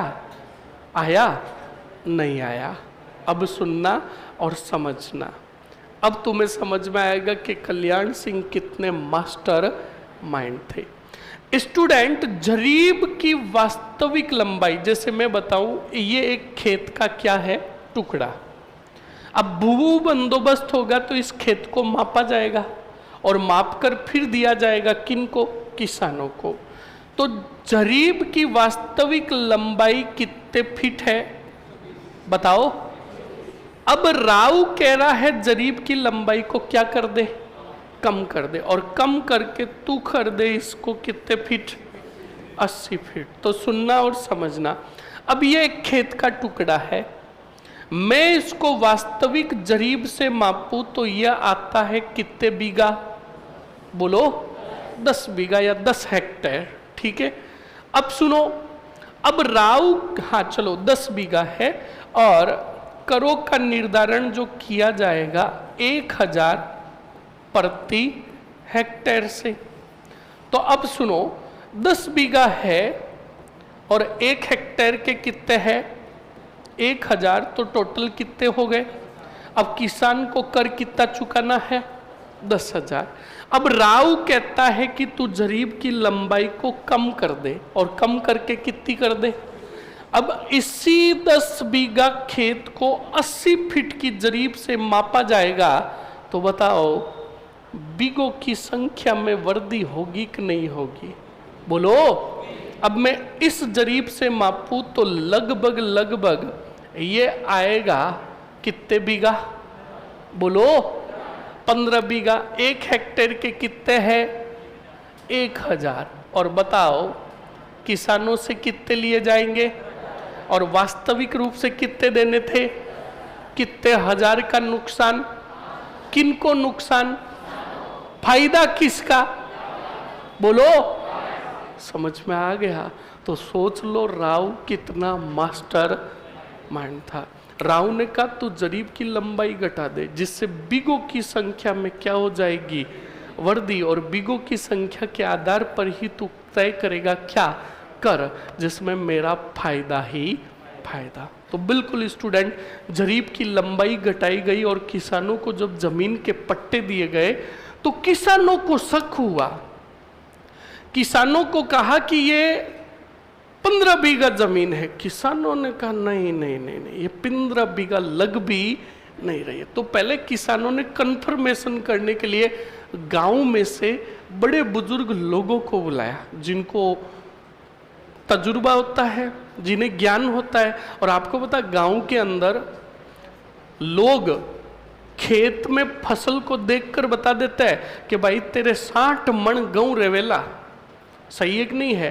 और बिल्कुल जब गेहूं निकाले जाते हैं तो एवरेजेज 55 और 60 के आसपास होते कि नहीं होते। तो ऐसे ही बड़े बुजुर्ग लोगों को बुलाया गया और लोगों को बुलाकर कहा बताओ ये जमीन कितनी है। तो उन लोगों ने, बड़े बुजुर्ग लोगों ने कहा ये जमीन 9 बीघा 10 पाउंडा 4 हाथ और 3 आंगड़ है। ऐसे बुजुर्ग कहते हैं कि नहीं कहते। तो बिल्कुल जब ये बात उन्होंने कही तो बिल्कुल किसानों ने कहा वापस उन बुजुर्गों को कि नहीं ये 15 बीघा है। तो उन बुजुर्गों ने कहा किसी को कहना मत, वरना लोग तुम्हारे ऊपर हंसेंगे, ये 10 बीघा से ज़्यादा। तो अब बताओ किसानों को पता चल गया कि जरीब की लंबाई को क्या किया गया और हमें लूटने का नया तरीका निकाला किसने, कल्याण सिंह ने। तो वापस बताओ इस भू बंदोबस्त का जोरों शोरों से क्या हुआ बताओ, अरे बताओ, विरोध हुआ और आंदोलन जोरों से चला। तब इस आंदोलन से एक व्यक्ति जुड़ा, कौन सा राज, अरे बोलो कौन जुड़ा, कौन जुड़ा। अब देश राज जुड़े और देश राज ने 1931 में, बताओ कब, स्थापना की जाट क्षेत्रीय महासभा की। बताओ किसकी स्थापना की। अब भी बोल रहा हूँ स्टूडेंट, इसको गिनकर गांठ दे देना। मुझे खुद को नहीं पता कि ये कितनी बार एग्जामों में पूछा हुआ है।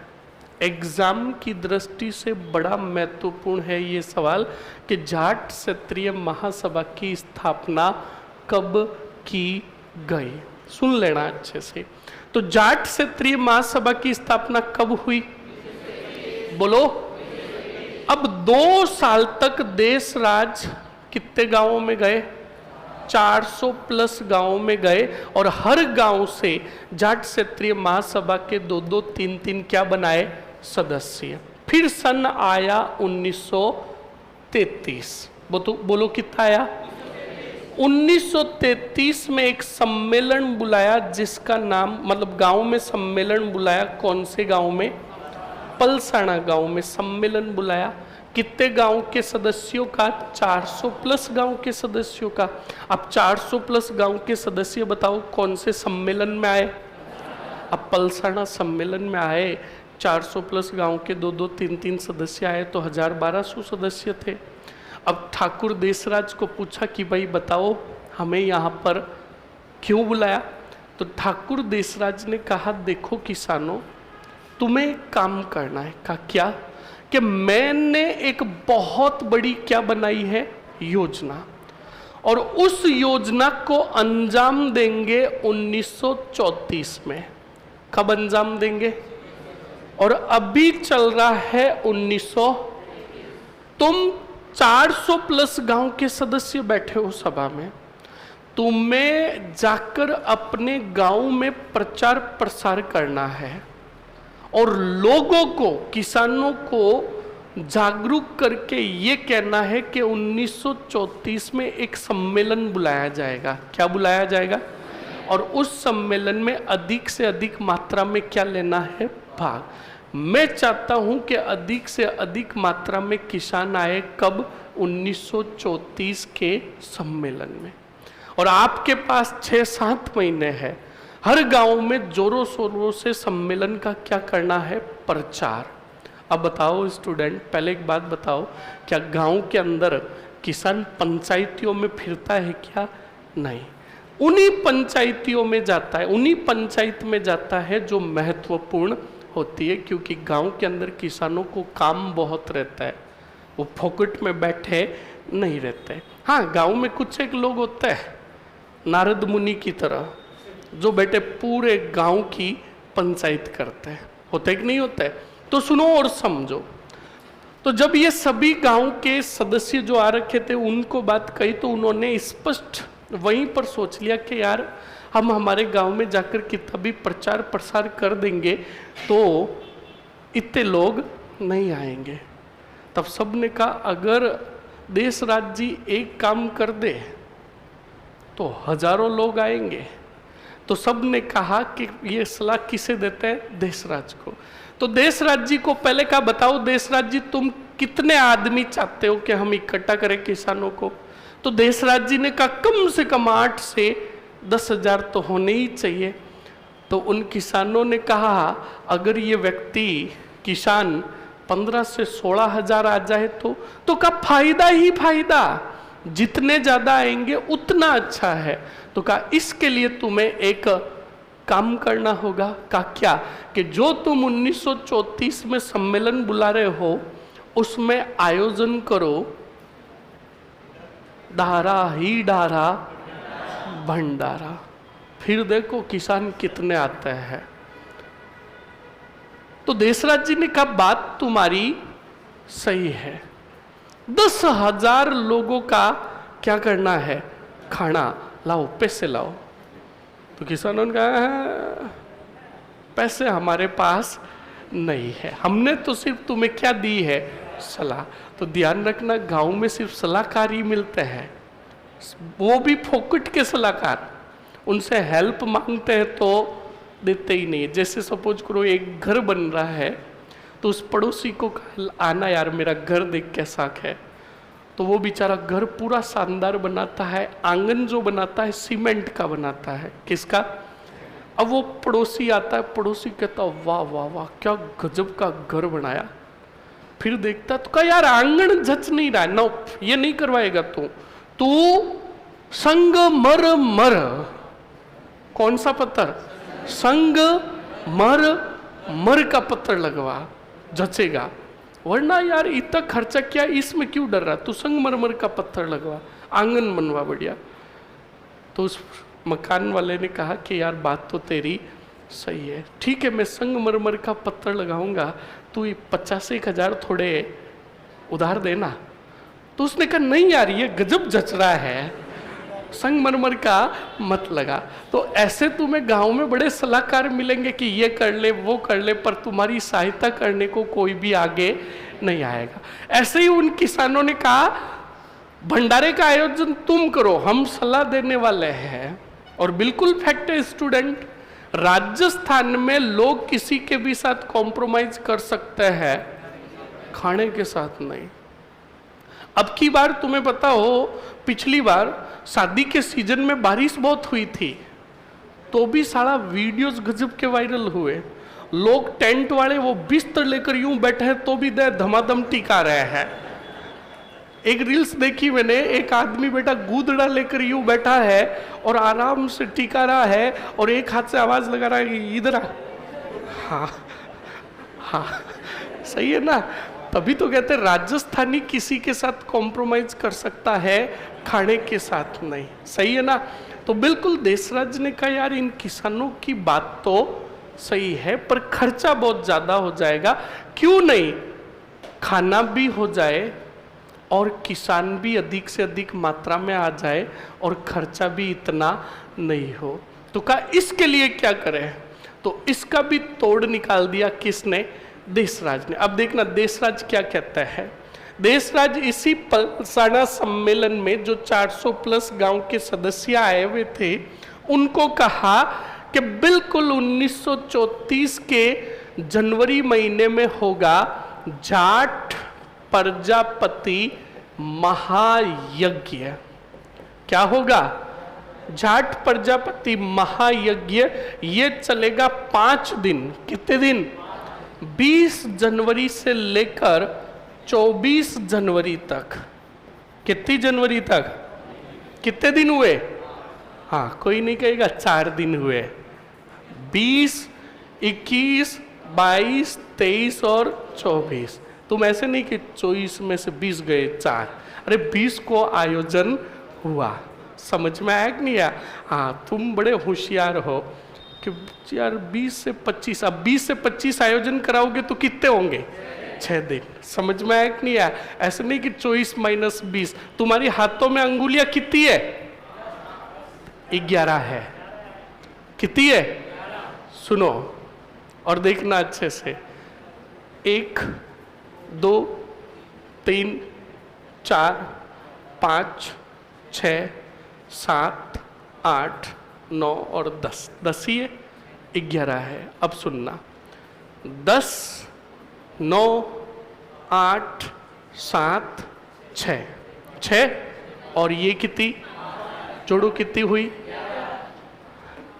वही आंकड़ा चल रहा है यहाँ पर। समझ में आया ना। अब घर पे जाकर काउंट करना या मत करना, कुछ तो कह रहा है यार 11 है। हाँ 11, 10, 9, 8, 7, 6 तो ये और 5 ये, कितनी हुई, हाँ समझ में आया। अब आवाज नहीं, मतलब कभी भी ऐसे देखते हो ना तो दिनों के अंदर वो आंकड़े नहीं चलते, ये कितने दिन हो रहे हैं। तो अब सुनो, देशराज ने कहा 20 से लेकर 24 जनवरी तक 5 दिनों तक महाप्रजापति यज्ञ बुलाया जाएगा और इन 5 दिनों तक चलेगा डारा ही डारा। और तुम्हें इसका जोरों शोरों से क्या करना है, प्रचार प्रसार। तो किसानों ने कहा अब देखो इस महायज्ञ में कितने लोग आते हैं। तो कहा ओके। तो अब सुनो पहले स्टूडेंट, आपको पता है, इसको भी मैं समझा देता हूं। देशराज ने कहा कि 10,000 लोगों का हम खाना करेंगे, 15,000 लोगों का खाना करेंगे तो खर्चा ज़्यादा आएगा, तो क्यों नहीं हम एक धार्मिक अनुष्ठान के नाम पर यज्ञ बुलाए ताकि लोग आए पर खाना कम खाए। तो आपको पता है, अब उदाहरण के माध्यम से बताता हूँ, कई बार हमारे गांव के अंदर मंदिर के अंदर मूर्ति की स्थापना होती है। किसकी, जब मूर्ति की स्थापना होती है तब भी क्या किया जाता है, खाना, पर उसको खाना नहीं कहते हैं। जो लोग आकर खाते हैं उसे क्या कहते हैं, प्रसाद। क्या कहते हैं, मतलब वो थैली वाला सिस्टम खत्म हो जाता है। थैली वाला समझे? हाँ, मेरे जैसे कुछ खुरापाती होता है जो खाना खाने के लिए जाते हैं तो जेब में एक थैली लेकर जाता है और भाई को कहते हैं, ए भाई गुलाब जामुन वाला इधर आ, गुलाब जामुन डाल। तो वो 4 गुलाब जामुन डालता है तो इधर उधर देखकर 3 गुलाब जामुन थैली में और 1 खा गए। फिर वापस कहते इधर आना, है ही नहीं। फिर दूसरे को बुलाते, उस एक को नहीं बुलाते है, उसको शक हो जाता है। समझ में आया ना? और फिर स्टॉक साथ में। ईमानदारी का परिचय देते हुए बताओगे छोरे, सच बताओगे, बिना न्यूते के शहर में खाना खाने कौन कौन गए? बिना न्यूते के। बहुत बढ़िया, बहुत ही बढ़िया। और शादी के समय मिठाइयां चुरा चुरा कर कौन लेकर आए? जबरदस्ती क्यों हाथ खड़ा कर? तू अपने लक्षण उसमें क्यों डाल रहा है? अच्छा छोरिया, ये छोरिया बड़ी गजब की होती है। ये छोरिया यहाँ पे तो हाथ खड़ा नहीं कर रही है, पर ये जब खाना खाने जाती ना शादियों में, काजू कतली होती है ना, अपनी चुन्नी में छुपा कर लेकर आती है। हाँ, ये बड़ी गजब की होती है। छोरो सच बताओ, या शादी के अंदर जोधपुर में या फिर कोई भी शहर में आप जहाँ रहे और वहाँ पर तुम्हारे कोई न्यूता नहीं, कोई जान पहचान नहीं, इस खाना कौन कौन खाकर आया? ईमानदारी का परिचय देते हुए। बहुत बढ़िया। भंदोली कितनी बार निकली? पकड़े कितनी बार गए? बहुत बढ़िया, ठीक, 2 पकड़े गए। सुनो पहले क्या हुआ? नहीं, कोटा भर्ती में तो गए, फिर वहां भर्ती तो नहीं निकाली क्या? फिर क्या किया आपके साथ? ठीकरे दुबाए तो इनके घर वालों को बुलाया तेरे क्या? अच्छा, आपको पकड़ तो लिया, फिर आपको पूछा कि शादी किसकी है? सुनो, ऐसा हमारे साथ भी हुआ है, बिल्कुल स्टूडेंट। एक बार साला, पर हमारा देखो, एक आपको उदाहरण दे देता हूँ, आगे शादियों का सीजन आ रहा है। स्टूडेंट हम भी क्या करते थे, शादियों के सीजन में दबाकर खाना खाते थे बाहर। क्या करते थे पहले सुनो, एक नई ड्रेस रखते थे, एकदम नई, और वीआईपी ड्रेस। सुनो पहले, बोलो मत। वीआईपी ड्रेस रखते और साथ में एक मित्र होता, उसके भी वीआईपी ड्रेस। पहले दिन में घूमते और घूमकर पता करते कि आज शादी है कहाँ पर। पता कर लिया, शाम होती, बढ़िया स्नान नान करते, सूटेड बूटेड होते, वो ड्रेस पहनते। फिर उस मित्र को कहते तुझे उधर साइड से आना है, मैं इधर साइड से आऊँगा। जहाँ मेन गेट पर वो जो खड़ा रहेगा व्यक्ति, जो ध्यान रखता आने जाने वाले पे, उसके जस्ट सामने हम दोनों क्रॉस होंगे। कहा ठीक है। तो अब वो मेरा मित्र उधर से जाता, मैं भी इधर से जाता। अब हमें पता है कि हाँ साला कमीना कोई खड़ा है, नज़र रख रहा है। तो वो दोनों के ड्रेस से तगड़ी पहनी रहती। ज्यों ही गेट के पास मेरा मित्र आता, मैं कहता ओहो राम राम सा, राम राम सा, आओ आओ, गले लगो। गले लगते और फिर कहते खाना खा लिया आपने? तो वो कहता नहीं सर, नहीं खाया। तो कब फिर कब खाओगे? चलो अंदर चलो, खाना खिलाते। अब वो वार्डन देखता रह जाता कि हाँ कोई घर के रिश्तेदार होंगे। अब अंदर चले गए, फिर अंदर घुसने के बाद वापस देखते पीछे कि पता तो नहीं चला। ऐसे ही एक बार घुस गए, सुनो, और हमारे पीछे पीछे कमीने हमारे पास में, मतलब एक ही घर के अंदर 3 रूम थे, हर रूम के अंदर 3-3 रहते थे। वो दुष्टी हमें देखकर वो भी आ गए। अब सुनो, हुआ क्या था, जिसके शादी में गए थे इत्तेफाक से उस घर का मकान मालिक भी वहां पर खड़ा खड़ा गिट रहा था। तो अब वो गिट रहा था तो हमारे ऊपर उसकी नजर पड़ गई। तो उसने कहा ये यहाँ क्या कर रहे हैं, और इन मंगतों को यहाँ पर किसने बुलाया, इनका यहाँ पे क्या रिश्ता है? हमारे में से एक ने उनको देख लिया, मकान मालिक को, और मकान मालिक की हमारे ऊपर तगड़ी नज़र थी, क्योंकि हम महीना होते ही किराया देते ही नहीं थे, 2-2 महीनों का रूला कर देते थे। तो उस मकान मालिक ने कहा आज इनका नंबर लगाता हूँ। तो मकान मालिक ने बुलाया, कहा इधर आओ। इनको किसने बुलाया? उसके पहले हम वहाँ से एक एक करके निकल गए।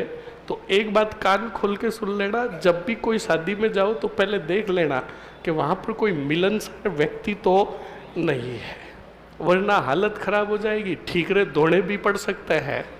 इस बात को ध्यान रखें। तो ऐसे ही देखो, एक धार्मिक नाम दे दिया महायज्ञ को लेकर, ताकि खाने का खर्चा कम आए और लोग ज्यादा खाना साथ में लेकर नहीं जाए, प्रसाद के रूप में ही ग्रहण करे।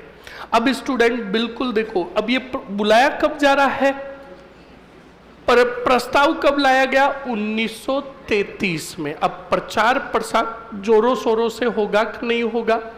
अब 400 प्लस गांवों में उन सदस्यों ने जोरों शोरों से प्रचार प्रसार किया, किसका? जाट प्रजापति महायज्ञ का। इधर देश राज्य इस जाट प्रजापति महायज्ञ के आयोजन हेतु आए कौन से ठिकाने? सीकर ठिकाने। और अनुमति मांगी कौन से सिंह से? कल्याण सिंह से। कल्याण सिंह को देश राज ने कहा कल्याण सिंह जी, हम बुला रहे हैं एक हमारे जाट जाति का धार्मिक यज्ञ, और हमें तुम्हारी क्या चाहिए? अनुमति। तो कल्याण सिंह जी ने कहा आप धार्मिक यज्ञ बुला रहे हो तो मैं क्यों मना करूं, आप बुलाओ। तो कहा ठीक है। फिर देशराज ने कहा अंतिम दिन कितनी जनवरी को? 24 जनवरी को हम क्या करेंगे, जो यज्ञ होगा और यज्ञ के हमारे पुरोहित जो होंगे उनको हम हाथी पर बिठाएंगे और संपूर्ण सीकर के अंदर क्या निकालेंगे? सवारी निकालेंगे। तो आप एक हमें क्या दे दीजिए? हाथी दे दीजिए। कल्याण सिंह ने कहा तुम्हारे जैसे लोग अगर हाथी पे बैठेंगे तो हम कहाँ जाएंगे, हाथी नहीं मिलेगा। अब जब ये बात कही तो ये बात अच्छी नहीं लगी कौन से राज को? देश राज ने कहा झुकेगा नहीं। देश राज आए सीधे, बताओ कौन सी रियासत, कौन से सिंह के पास? और मान सिंह को शिकायत की किसकी? कहा देश राज ने मान सिंह जी को कहा कि राजा हम बुला रहे एक यज्ञ, और यज्ञ के अंतिम दिन हमें क्या चाहिए होगा? हाथी चाहिए होगा। और हाथी देने से इनकार कर दिया आपके राव कौन से सिंह ने? तब मान सिंह ने कल्याण सिंह को आदेश दिया कि एक नहीं, कितने हाथी दो? 3 हाथी दो। अब सुनो स्टूडेंट, बताओ आयोजन कब से प्रारंभ हुआ, कब तक चला? अंतिम दिन इसके पुरोहित जो थे कौन थे रे? बताओ। खेमराज। पुरोहित जो थे इनके नेतृत्व में क्या हुआ? यज्ञ हुआ। यज्ञ पूर्ण हुआ, और यज्ञ पूर्ण होने के बाद हाथी कितने थे? तो एक हाथी पर तो बिठा दिया, बताओ किसको? एक थे जजमान। जजमान का मतलब समझे? अतिथि। कौन थे? अतिथि। और अतिथि बनाया गया, बताओ किसको? हुक्म सिंह को। किसको? तो कहा एक काम करो, एक हाथी पर तो बिठा दो, किसको? एक हाथी पर बिठा दो, किसको? तो कहा एक हाथी और है, उस पर कौन बैठेगा? तब देश राज ने कहा मैं बैठूंगा। अब देखो हाथी कितने हैं? तीनों हाथी पर बैठ गए। अब बिल्कुल सवारी निकली किसमें? सीकर में। तो सवारी निकलती निकलती बिल्कुल ढोल ढमके बज रहे थे, डीजा बज रहा था, दार धमाधम, जो भीड़ आ रखी थी वो नाच रहे थे। अब ये रैली निकलती निकलती निकलती किसके रावड़े के आगे आई? कल्याण सिंह के रावड़े के आगे आई। तो कल्याण सिंह के रावड़े के आगे ज्यों ही आई, हाथी पर खड़े होकर नाचने लगे। कौन? देशराज जी चिढ़ा रहे थे किनको? कल्याण सिंह और रावड़े के बाद कल्याण सिंह के जो आदमी खड़े थे उनको। और देशराज ने डीजे वाले बाबू को इशारा किया, ए डीजे वाले भाई यहाँ पे 4 डांस करा। इन्होंने हाथी देने से मना किया, धमचिक धमचिक नाचे। अब बिल्कुल चिड़े कौन? एक बात सुन लो, तुम अगर किसी को चिढ़ाते हो, अगला वाला चिढ़ता है, तो मैं कहता हूँ फुल चिढ़ाओ, क्योंकि वो चिढ़ेगा, वो जलेगा तो हमें आनंद की अनुभूति प्राप्त होगी। तो ऐसे ही देशराज ने भी चिढ़ाया, किनको? कल्याण सिंह और उनके लोगों को। और फिर बिल्कुल रैली पूरी हुई तो सभी किसान जो आए हुए थे वो आकर खड़े हुए, तो देशराज ने देखा तो देशराज की आंखें फटी की फटी रह गई। वहाँ पर किसान जो आए थे 25 से 30 हजार किसान आए थे। कितने? ये असर था डारा ही डारा भंडारा का। समझ में आया कि नहीं आया?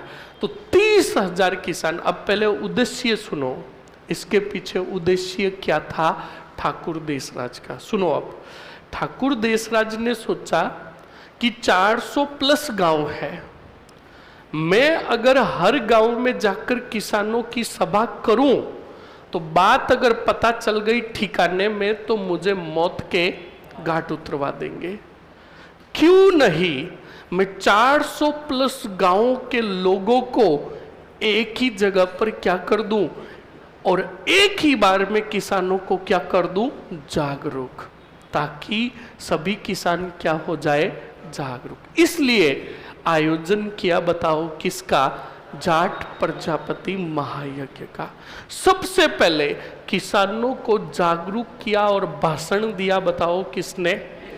देशराज ने। देशराज ने कहा किसानों, न तो लाग बाग देना है, ना बेगार करनी है, और ठिकाने से अगर अत्याचार करते तो उन अत्याचारों का हमें विरोध करना है। ये बात किसने कही? बताओ, बोलो।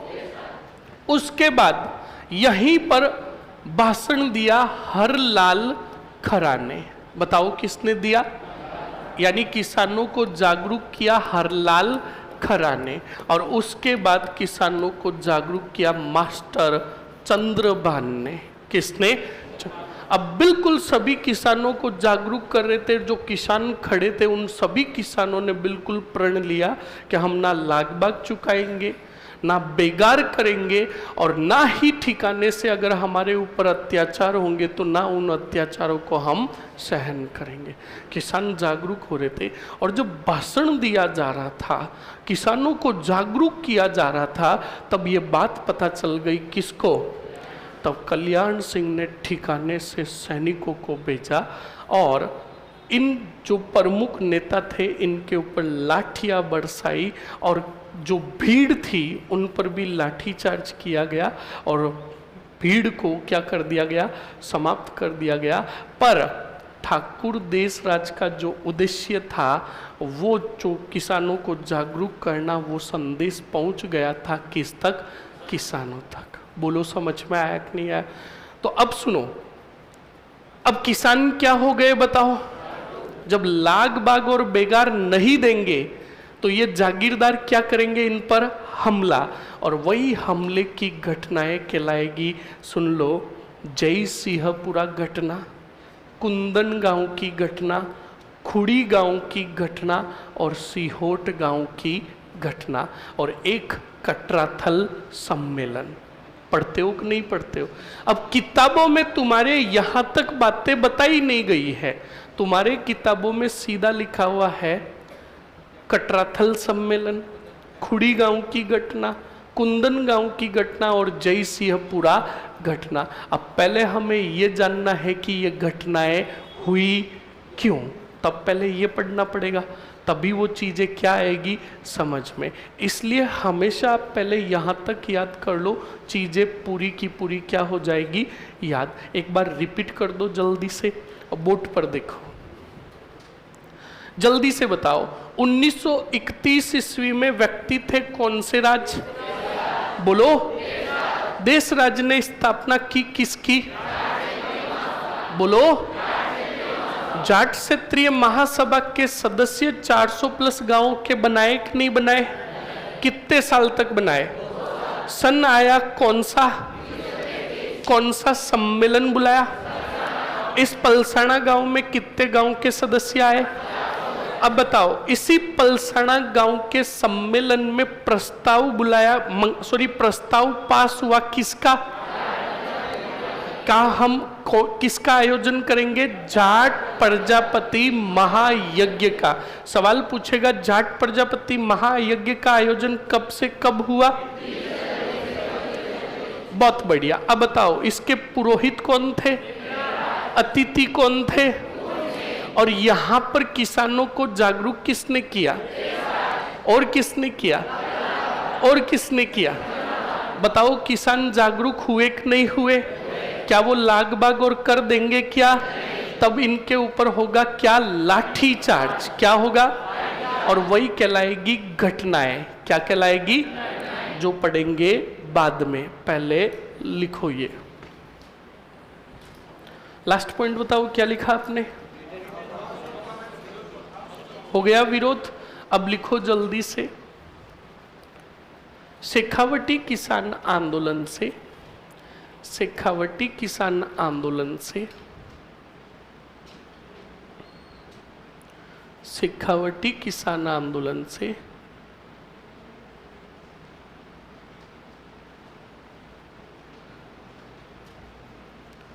शेखावटी किसान आंदोलन से ठाकुर देशराज जुड़े, ठाकुर देशराज जुड़े।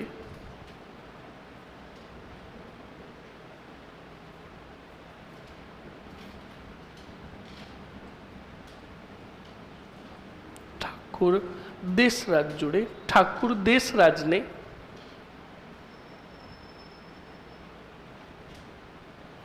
ठाकुर देशराज ने 1931 ईस्वी में 1931 ईस्वी में जाट क्षेत्रीय महासभा की, जाट क्षेत्रीय महासभा की, जाट क्षेत्रीय महासभा की क्या की? स्थापना की। जाट क्षेत्रीय महासभा की स्थापना की। लिख लिया? आगे लिखो। 1933 ईस्वी में 1933 ईस्वी में पलसाना सम्मेलन बुलाया गया। कौन सा सम्मेलन? पलसाना सम्मेलन। ये पलसाना कहाँ है? सीकर में ही। पलसाना सम्मेलन बुलाया गया। लिख लिया? लिखो। इस सम्मेलन में, इस सम्मेलन में जाट प्रजापति महायज्ञ, जाट प्रजापति महायज्ञ, जाट प्रजापति महायज्ञ के आयोजन का प्रस्ताव लाया गया। जाट प्रजापति महायज्ञ के आयोजन का प्रस्ताव लाया गया।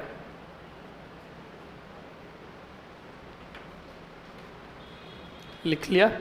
अब बिल्कुल वापस हेडिंग डालो। जाट प्रजापति महायज्ञ, जाट प्रजापति महायज्ञ।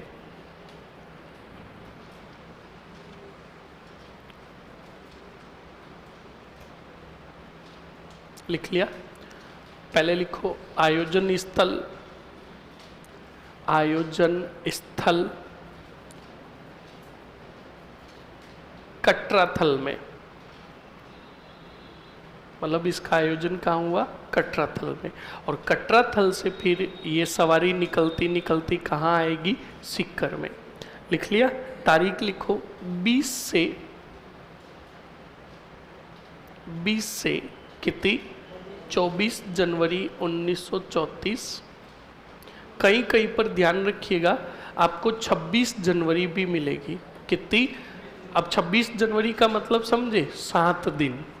कहीं पर लिखा गया कि भाई इसका आयोजन 5 दिन का नहीं था, 7 दिन का था। घबराना नहीं है आपको, तो इतना ही पूछेगा, जाट प्रजापति महायज्ञ का आयोजन किस आंदोलन में हुआ? शेखावटी किसान आंदोलन में। आगे लिखो, पुरोहित। पुरोहित कौन थे? बिल्कुल लिख लो, खेमराज मत लिखो, खेमकरण लिखो, खेमकरण। खेमकरण लिख लिया? ओके, आगे लिखो, जजमान। जजमान का मतलब अतिथि। कौन थे? हुकुम सिंह। अब बताओ, इस प्रजापति महायज्ञ का उद्देश्य क्या था? किसानों को जागरूक करना। तो पहले लिखो उद्देश्य, और उद्देश्य क्या? आगे लिख लो, किसानों को लाग बाग बेगार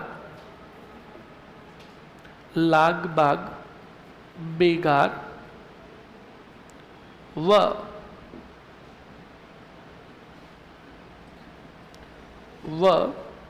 सामंतों के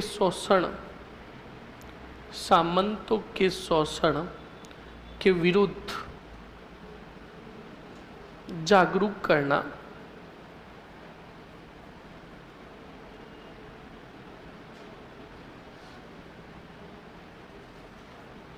सामंतों के शोषण के विरुद्ध क्या करना?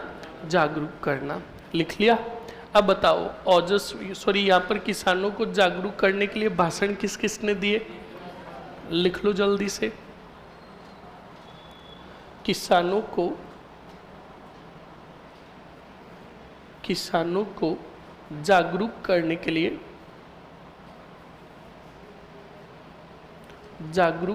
के लिए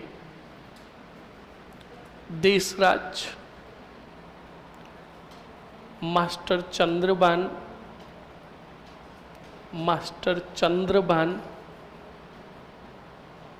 व हरलाल खरा ने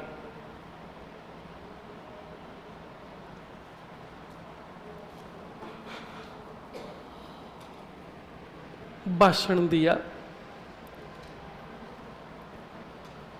लिख लिया? लिख लिया ना? अब बताओ, इस जाट प्रजापति महायज्ञ से किसान जागरूक हुए। अब हेडिंग डाल दो, प्रमुख घटनाएं। बस आपका शेखावटी किसान आंदोलन पूरा।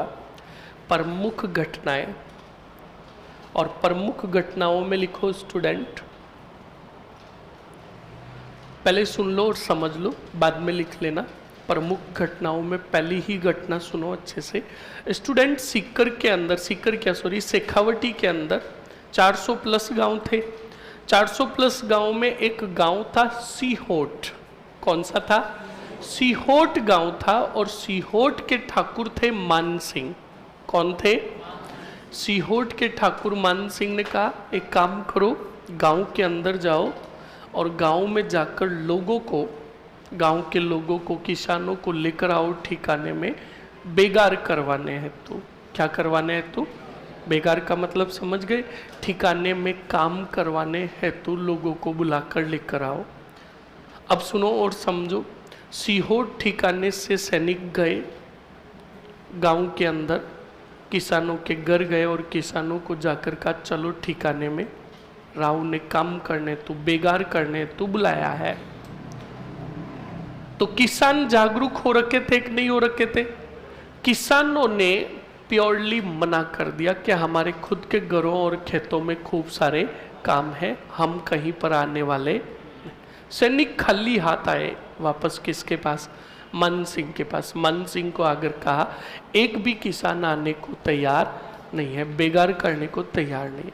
तो मान सिंह को बड़ा भयंकर गुस्सा आया, और मान सिंह सीहोट से आए गांव में सैनिकों के साथ, और बिल्कुल घरों से किसानों को और महिलाओं को बाहर बुलाया, घरों के बाहर बुलाया। सभी इकट्ठा हो रखे थे। मान सिंह जी ने कहा, चुपचाप ठिकाने चलो और बेगार करो। तो वहीं पर महिलाओं ने आगे आकर मना कर दिया बेगार करने के लिए। तब कहा जाता है कि मान सिंह जी अपना आपा खो गए, गुस्सा आया और उन्होंने एक महिला के बाल पकड़े, घोड़े के पीछे घसीटवाया और उसे पिटवाया। ये बात पूरे शेखावटी के 400 प्लस गांवों में आग की तरह फैल गई और यही घटना कहलाई सीहोट घटना। कौन सी घटना बताओ? मतलब मान सिंह ने ये जो कृत्य किया ये कहलाई सीहोट घटना। अब सुनो, इस सीहोट घटना में जब 400 प्लस गांवों को बात पता चली तो बताओ किसान जागरूक हो चुके थे। तब 400 प्लस गांव की जो महिलाएं थी, उन महिलाओं में से सबसे पहले सुनो, एक महिला थी उत्तमा देवी। कौन थी? उत्तमा देवी।